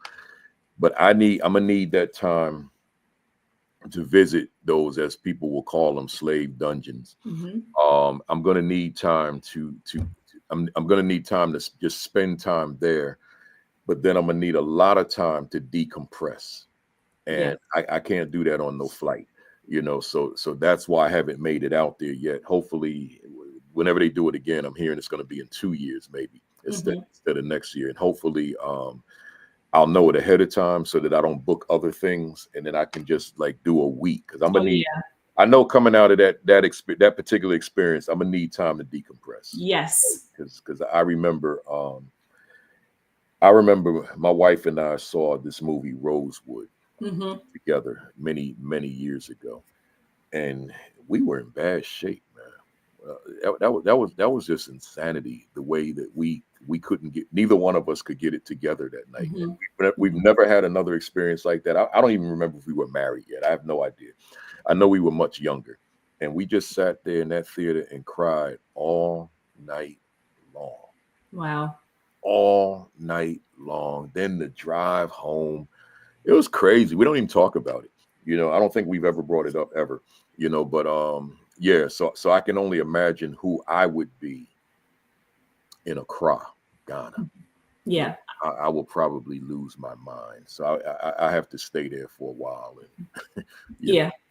I will never be the same. And I know you would have that experience. I really recommend, if you can get out there, everyone get out to Accra. It was an amazing conference, but beyond that, just having an opportunity to explore and being in a totally different environment with just such warm, welcoming people it's something I'm still having problems articulating correctly, but just know that I will never be the same. I'll never be the same educator, the same principal again.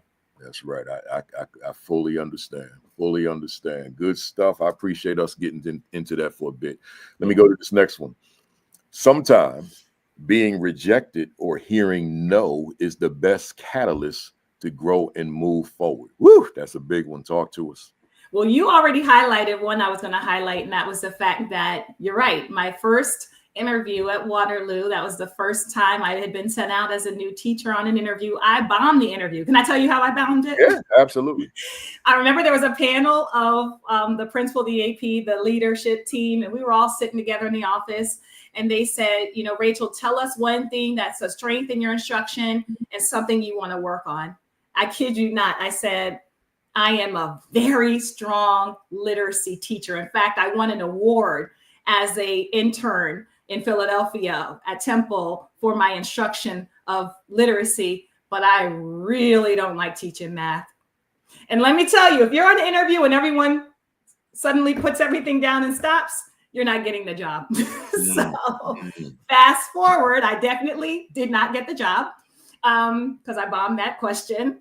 However, 19 years later, I get a phone call from my boss, and they said, Rachel, you're going to be the next principal of Waterloo. We're going to transfer you there.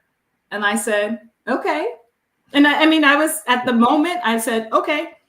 But it was the drive up to Waterloo, because I had not been there in 19 years, but it was a drive into the parking lot. And I said, wait a minute, I remember this. I've been here before. I remember bombing that interview because I had blocked it out of my mind. It was the first interview. I had several more from there. But when I walked and I stepped in that door as principal, I knew I was supposed to be there. I knew it because life works like that. Yeah. So like you said, delay is not a denial. And I know we say that a lot, but that's a fact. Rejection hurts. It hurts when somebody says, I don't want you. I can go back to old relationships. That hurts. Having a job say we don't want you right now, that hurts. But we will end up where we're supposed to be. I'm thankful for the rejections in my life because it has always positioned me for something better. That's and right. So one example I referenced in the book, but I want to lift up again is, years ago, I was a kindergarten teacher and I loved kindergarten. But at the time I had been home for leave with my twins. And so I had taken off about 2 years and I was ready to come back to work. And I was placed on the second grade team in the springtime. And I had such a great time. I love second grade, but my heart was in kindergarten and I wanted to get back to kindergarten. So, in the springtime, staffing comes out and they talk about preferences and where you want to be. And I met with my principal at the time. I said, I really want to get back to kindergarten. And she looked me in the face and she said, no, I'm not putting you in kindergarten. She said, you have done so well on the second grade team. We want to build that momentum and keep you there. I said, I understand that, but I want to go to kindergarten. And then she doubled down. She said, even if we get a position available, I'm not giving it to you. Right. But here's the deal. This is why I love and respect her. Because when she told me no twice, I had a decision to make. I could stay where I was, or I can try to chart my own destiny somewhere else. And here's the thing. There was a new school being built right around the corner from my house, 5 minutes from my house, Duckett's Lane. And they had 5 positions open in kindergarten. I said to my principal right then and there, I said, I appreciate you being honest with me. I'm going to go ahead and apply at the other school and see if I can get a transfer. I hope you understand that. And she said, I completely understand that, Rachel. Do what you need to do. I went to that interview, life-changing. I connected with that principal, just wanting one position. But she said to me, Rachel, you have some great leadership skills.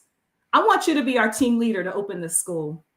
And I'm like, oh, okay, I've never done that before, but I think I can do it.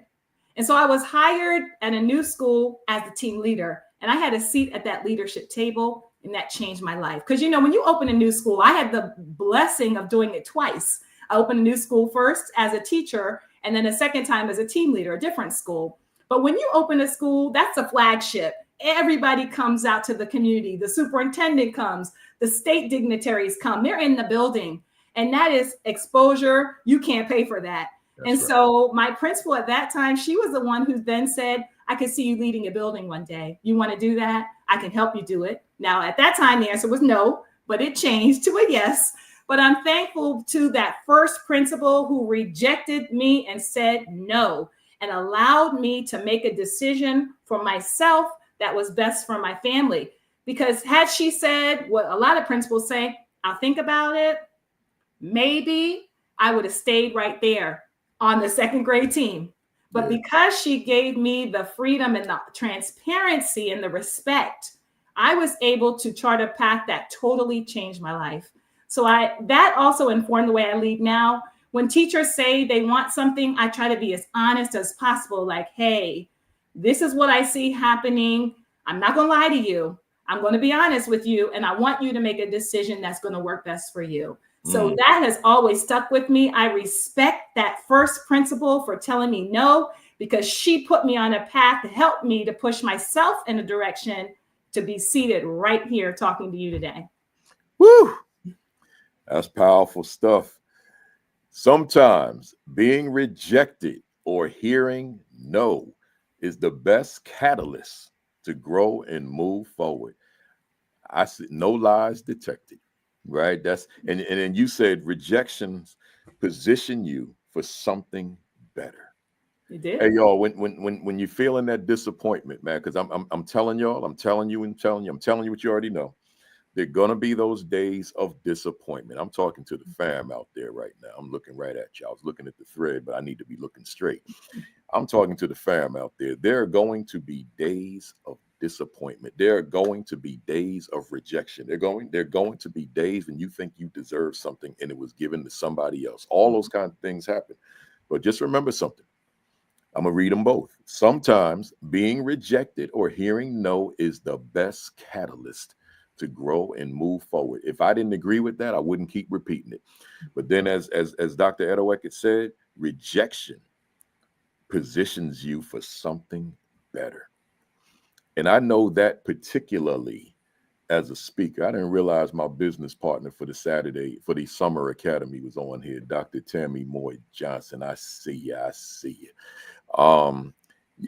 For my career as a speaker, man, you know, sending in those proposals, because, you know, that's where it begins. You all, if like I said earlier, if you aspire to become a speaker or develop your speaking game, go to my YouTube channel, our YouTube channel, AP and New Principals Academy, and watch the 5-video session, Becoming a Professional Speaker. And one of the things you got to do is send those proposals in.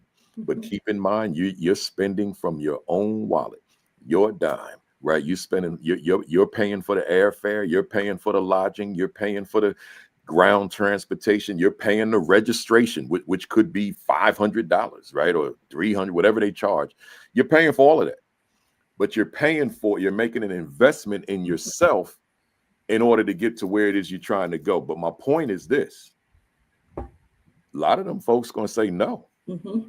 I've been in this business now as a speaker for 39 years. I've been in this for a long time, but as an entrepreneur, self-employed, 14 years. And let me let you know something, because some of y'all like, Principal Kafele, man, they calling me GOAT and all this stuff, right? Let me tell y'all something. I get rejection emails still from places that I know my work. I still get them. Me too. But yeah, I still get them things, man. But you know something?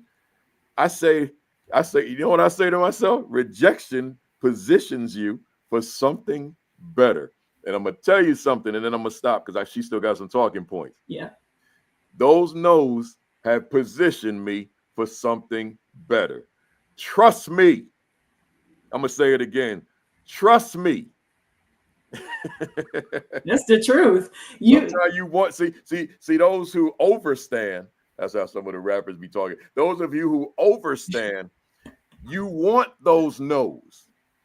See, you got to overstand that. See, if you only understand, you didn't hear me just now. But if you overstand, then I'm saying it again. Sometimes you want those no's. You welcome that no. Yeah. That thing gonna fire your butt up, man. That's right. Take your game to a level that you may not have taken it had you not gotten the no. You're right. You gotta overstand that. When you can't understand that, you gotta overstand. You're right. And I had an opportunity. My first time speaking at United in Seattle was this year in July. And I started off the session by off the cuff comment by saying I had applied for 2 years to be a speaker there, and unfortunately had 2 years of rejection. And I was so excited to finally have that opportunity because it's an amazing conference. I love that conference. I always learn so much, and the speakers are so incredible. So it was a huge honor. So sometimes, you know, when you get things right away, you don't have a respect for that work. You don't understand the grind behind it. But when you finally get that yes, you make the most of it. And the best part was every seat was taken. People were on the floor. People had pulled up chairs outside of the room to come into the session. They were participating outside the door. I had never had a session like that. And it was just such a gratifying moment to be able to first get that acceptance and then to see the response, the warmth, the love from people, from school leaders. It was awesome. Well, as I say to my wife sometimes about you, I say, yo, and she knows, she's probably listening. She said, I say, Rachel is blowing the hell up. Thank you. I said, she hears me say it all the time. I said, Rachel is blowing the hell up. Like, I remember when she wasn't doing this at this level, you know, because it wasn't that long ago. It was not. I said, she keynoting all over the friggin' place, man. But let me tell you, I watched each of your videos. You talk about discipline. I sat and watched all 9 hours, and I go back and watch them again.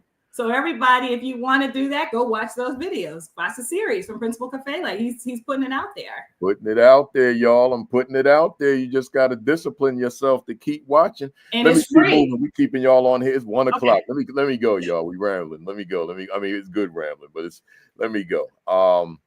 Your time is a precious commodity. Protect it. Go ahead. Holla. All right, I'll make this quick.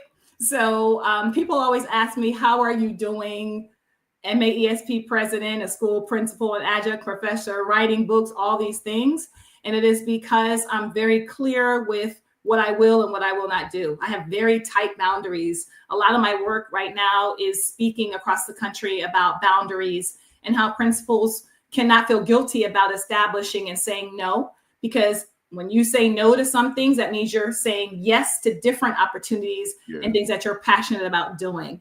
And one other thing I just want to share is I have really struggled in the past with having a balance between my personal life and my home life. And it was not good. I was a new principal during COVID-19. And so I ran myself into the ground. But I came out of that stronger because I will never put myself in that position again. I will not. I am committed to making sure I am walking the walk and talking the talk, because you can talk one thing and do something totally different behind the scenes. I'm not doing that. I am able to do what I do because I protect my time. That means respectfully saying no. You can keep a relationship. I like to tell principals and APs, you can keep a relationship with somebody and still say no. You can say, thank you so much for thinking of me for this opportunity. I want to be able to give 100% to this, but because I cannot, out of respect for you, I can't take that on. No one's going to argue with you there. Yeah. No one's going to argue when you say, I can't take on this after school, work group because I need to take my kids to soccer practice. Yeah. Who's going to argue with you? So just getting that language, I think, is helpful to people to understand that you can keep a relationship with someone, but not feeling obligated to do every request that is given to you. I love that. And, I had to learn that. And here, me with the platform that I've built as a presenter. So I get inboxes and emails and DMs and just zillions of things every day, literally. Well, no such thing as zillions, but a heck of a lot, right? And I used to respond to all that, and some of them are asking like some multi-layered questions, and I got to a point where I said, you can't continue like this. That's partly why I made all those videos, and partly why this exists, this platform. I had to learn how to say no. And last night I went through my Facebook DMs or inboxes, my Twitter DMs, my LinkedIn messages. Oh man, it was at least 70. And I was going through them, and people, can I call you? Can I? No, I mean, I had to learn how to say, I mean, a lot of people say, can I call you? A lot of people say, can we set up a Zoom one-on-one? Because I'm trying to build my career. I'm like, listen, I can't say yes to all these people, but I've got a free 9-hour resource, because that's all you want information. I got a free 9-hour resource, which is going to be far more time than if you and I were talking on the phone, because I'm not talking on the phone for 9 hours to you. So with you. So now watch the videos. And then I tell people, then after you watch them, then reach out to me. And if you got specific questions. So I've had people, I've recommended the video. Okay, then they call me a few weeks later. I said, did you watch the videos? Well, I'm still working. No, keep watching. I get that like every week. I said, no, keep watching that first, right? And then let's talk. But these, and even though it's people I've never met before, or if I did meet them, I don't know it because I don't know their names of people I took a picture with or whatever. But it's all good. I want to be able to help everybody. That's who I am. I was born to be that guy. Yeah. But I'm at a stage in my life where I just can't take on talking to everybody that sends me a DM. That's an impossibility. It's just not humanly possible. So I had to train myself to say no. Because see, I wasn't saying no. I was saying yes. Yeah. And literally just spreading myself too thin. So I'm saying to the fam out there, you got to train yourself to say no when you're that humble person that really wants to help a lot of people. Yeah. You can't say yes all the time. But saying no doesn't make you a bad person. No. It makes you a human being, right? Yeah. That's all it is. Good stuff. That's a whole lecture. That's a whole session. Let's go. We got 2 more, y'all. Keep learning, connect with good people, and know that your leadership journey is unique. That's another strong one, man. They're all strong. Go ahead. What are you telling us here? Well, I just have been blessed with great family, great friends. Many of are on the call today, just great colleagues, people that I've met online that have become my friends. I like to think about you, Principal Kafele, that I read your books for many years before we actually had a chance to meet each other and build a, relationship. But same with Todd Whitaker and many other people. Sometimes when you read someone's work, you're like, you feel like you know them. Yeah. But then when you have a chance to interface with them and connect with them, you see different sides, right? You learn much more about them. And so I always just want to encourage people to stay connected, keep learning, keep growing. One of the things that I always focus on is, how can I enter a space and make it better? I want to contribute something. I just don't want to take up space. I'm not interested in doing that, but I am interested in figuring out, what can I contribute to help? How can my presence improve a situation? So that's always my focal point, is not just taking up space, but making a difference, contributing something. And I think as school leaders and educators, if we take that mindset, we can improve anything. We can change our schools. We can do amazing work. And so I just want to keep everyone motivated in that area. And also that leadership journeys are unique. I'm someone who came out of a kindergarten classroom. I'm a sitting principal and have been now for 7 years. I have tried and continue to uplift the importance of having early childhood teachers in the principal seat, because we understand that foundation of learning. And when you have that foundation for skills and education, then that builds upon everything else. So I always encourage, teachers who have different pathways to go on and take that risk. If you have the skill set, your work is going to speak for you. Your work is going to open opportunities up for you. You just need to keep doing that great work. Man, it doesn't get any better than what Patrice Nicole Henry just said. Thank you. It doesn't get any better than that. Hey, Patrice, and I'm going to speak for Rachel as well, for myself and her. This is why I do this work. That's all I need.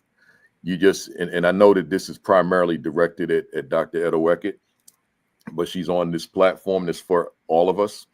And when I see something like that, this is so good, I say, man, praise God.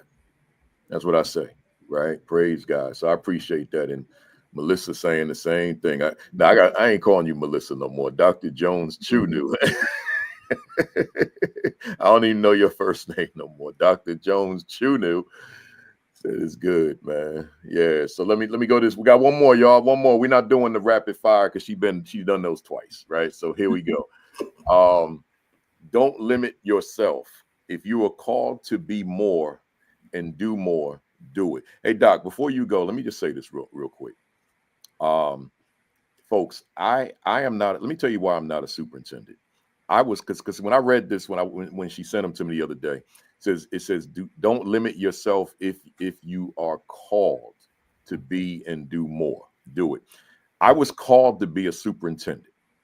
I was called to be a superintendent in about 5 different New Jersey districts.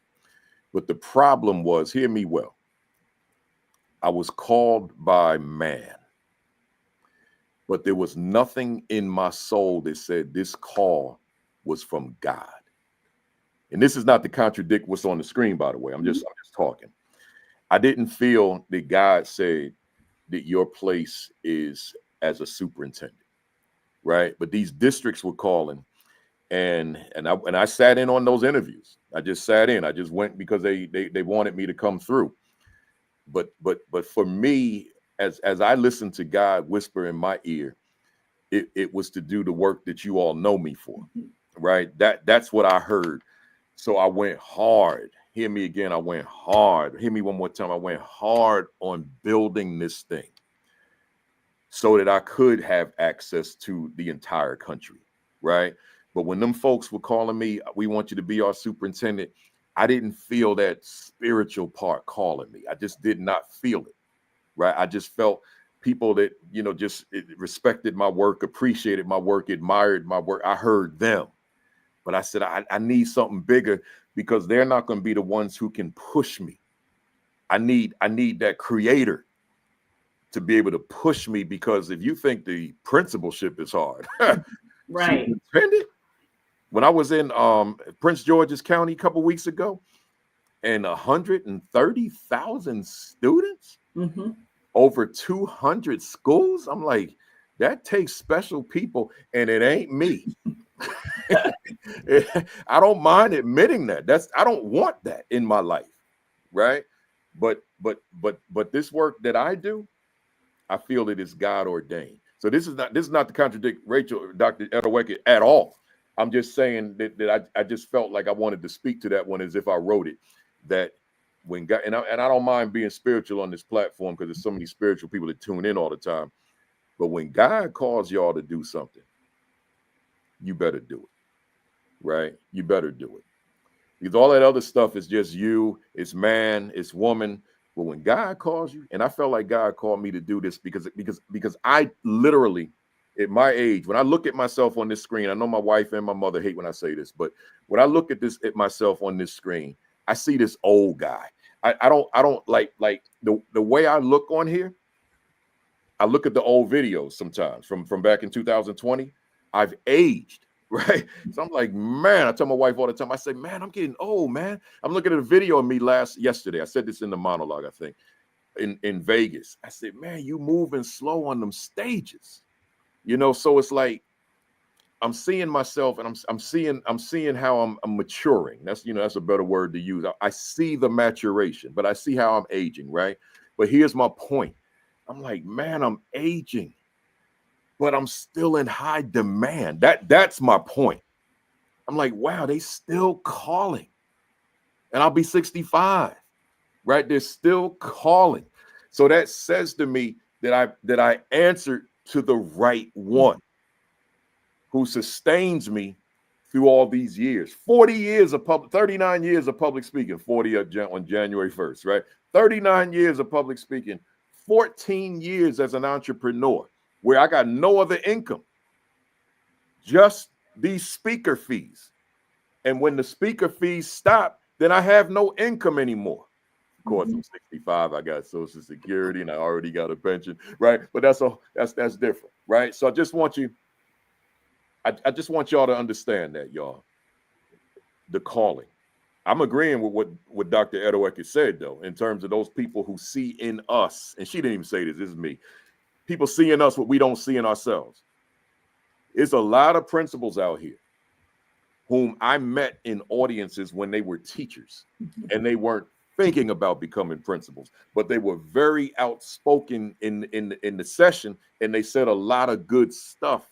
So I pull them to the side and I say, you are a principal. And they're like, not me, Principal Cafe. No, you are a principal. Now I see them 10 years later and they're like, do you remember me? I'm like, yeah, I do. I'm a principal now. And you want to know why? Yeah, I do. Because you called me a principal in my auditorium 10 years ago, 15 years ago, whatever it was. And I didn't see it in myself, but you saw it in me. I pursued it. And now here I am. So when it says if you were called, yeah, I called them at that point. I said, look, you're more than what you know. They didn't know. I said to a young lady this week, no, a young man this week, last week in Prince George County, I said, I was signing his book and he was talking to me. I said, so do you realize you're an orator? No. Let me say it again. You're a speaker. You're a gifted speaker. I don't know about all that, sir. You're a gifted speaker. I would not spend this kind of time telling you that if I didn't know it. I'm a long-time speaker. And when I hear a golden voice like that, I'm not going to just move on. I'm going. That's my friend. He told me about that conversation. Oh, he told you? Yes. He texted me. I lie to you not. He texted me. He was like, Rachel, he told me I had a voice. I said, you have an awesome voice because it resonates. I know. It's my friend Chian. Shout out to Chian. That's him. Yeah. That's him. I know. So now I'm not lying, y'all. He texted me. I got it right here. I got receipts right here. I told that young man, I said, you have a golden voice. He does. Do something with that. Yep. So now, and I just took away your bullet point, man. It's good. But listen, so now in that regard, unless God led me to tell him that, I'm saying somebody who's been doing this for a long time recognizes you. Don't sit on it. Right. Les Brown, the top motivational speaker on the planet. He If you tell him my name right now, he's not going to know. That's just what I believe. But if he and I wind up in the same space, because we've been in the same space about 3 times, and one time was in his room, he wanted all the speakers, the black speakers at this conference, to come to his room because he wanted to talk to us. At the National Speakers Association, they have what's called the affinity group with the African Americans. So he wanted us to come to his room. And every time I talk to him, he says, "Oh my God, your voice. Because he hears something in me. Mm-hmm. He doesn't have all that baritone and bass and all that. So every time I've seen this man, I'm trying to have a conversation with him, and he initially I can't, because he says, your voice. Him saying that is in part why I'm who I am today professionally, because he is, in my mind, my judgment, the most credible person to tell me your voice. Yeah. Because that is Les Brown. That is world-renowned Les Brown, right? He was doing it big before anybody. Others did it big, but he took it to television. Yeah. Right. The others did. Zig Ziglar and them, they weren't TV. Les Brown took it to television. Then you got Eric Thomas, E.T., that just took it to another level. Yes. Right. Yeah. But Eric Thomas will tell you the influence that Les Brown had on him. Yeah. And I'll tell you the influence that Les Brown had on me. When a guy like Les Brown says your voice, then I know I need to move. Yeah. Right. I need to move on it. No, sir. Jump on in there, Rachel. I just love that you told that story, because Chian literally texted me right afterwards. He took the picture with you and he was like, he told me I had this awesome voice. I said, you do. You got to look into that. If Principal Kafele is telling you something, you need to move on that. So I love that connection. I love it too. Because he's someone I met online. I'm glad this worked the way it just did. He might be on the call, honestly. He probably is here somewhere. I think he's here. But yeah, I mean, I think when I think about what I've been able to do and accomplish, I had some dreams, but I said this even last year, what I've been able to do now is much more than what I would have expected. So I'm thankful for that. And I say that as a means of encouragement to people that if you have talents, if you want to write a book, write a book. If you want to do a podcast, do the podcast. People have asked me several times, how do I know when's the right time? I said, don't wait for things, because someone needs your message now. Don't wait until I'll be ready in 5 years. Someone needs your message immediately. So start writing, start getting on YouTube, start whatever you want to do, start it. My husband is a musician, and he talked about Miles Davis and how, at that time, musicians would just create. Prince was the same, right? Prince just created music when it was with him. And that's what I'm doing now. I'm creating things all the time because this is my prime time. I know what it is. So I'm creating and I'm pushing out. I'm taking risks. I'm doing some new things. So I just encourage school leaders. People are sitting on skills. I saw a meme that said, you're sitting on skills that could be paying you right now. Yeah. So really think about that. What skills do you have? What message can you bring forth? What PD can you produce that can help people, and start putting it out? The people will find you. The right people will find you. Love it. Hey, that takes us to our end, our conclusion. So let me we don't need to go through them rapid fires. I ain't mean to do that. Let's get that back right. Where we at? There we go. This is what I wanted to do. Where we at? There it is. All right. Folks, I appreciate you being here. So let me ask Dr. Edoho-Eket, how do they reach you? How do they book? How do they get your books? Give us everything. I have simplified the process. You can find me at Rachel Edoho-Eket. It's only me. I have a very unique name. So you can go across any platform. You can find me there, Rachel Edoho-Eket, Dr. Edoho-Eket on LinkedIn. I'm very active across all of them, and I love connecting with new people. I have written, these are 2 of my books, but I actually have a 3rd book because I have a children's book too. But the first book, The Principal's Journey, I wrote this in 2023. And I love this book. I stand by it. If you are someone or an aspiring leader who wants to be a school leader, who wants to get into the principalship, who wants to be an AP, a district leader, get this book. There are strategies. It's a step-by-step. And I tell you what to do before you get the job, how to get the job, and what to do to keep yourself in the job. My next book just released July 24th, Relational Intelligence. It was #1. We'd love to get it back up there. It is on Amazon. Dr. Johnson and I put our hearts and soul into this book, talking about ways, practical ways, because y'all know me. I'm not going to give you some fluff. I'm going to give you some very specific strategies that real school leaders are using, that my colleagues are using, that are helping us get great results. That's Relational Intelligence. And I do have a third book. It's not in front of me, but I should have bought it. It's called The Principal's Pals. And it's a children's book for the children to learn about their principal. It's something that I do every year called The Principal of the Day. And I animated it and made a story out of it. But it's fun for young children. It also comes with a separate book for reading comprehension, just different things, coloring activities for children to do that no technology is required. So I would love to stay in contact with you. Thank you so much, Angeles.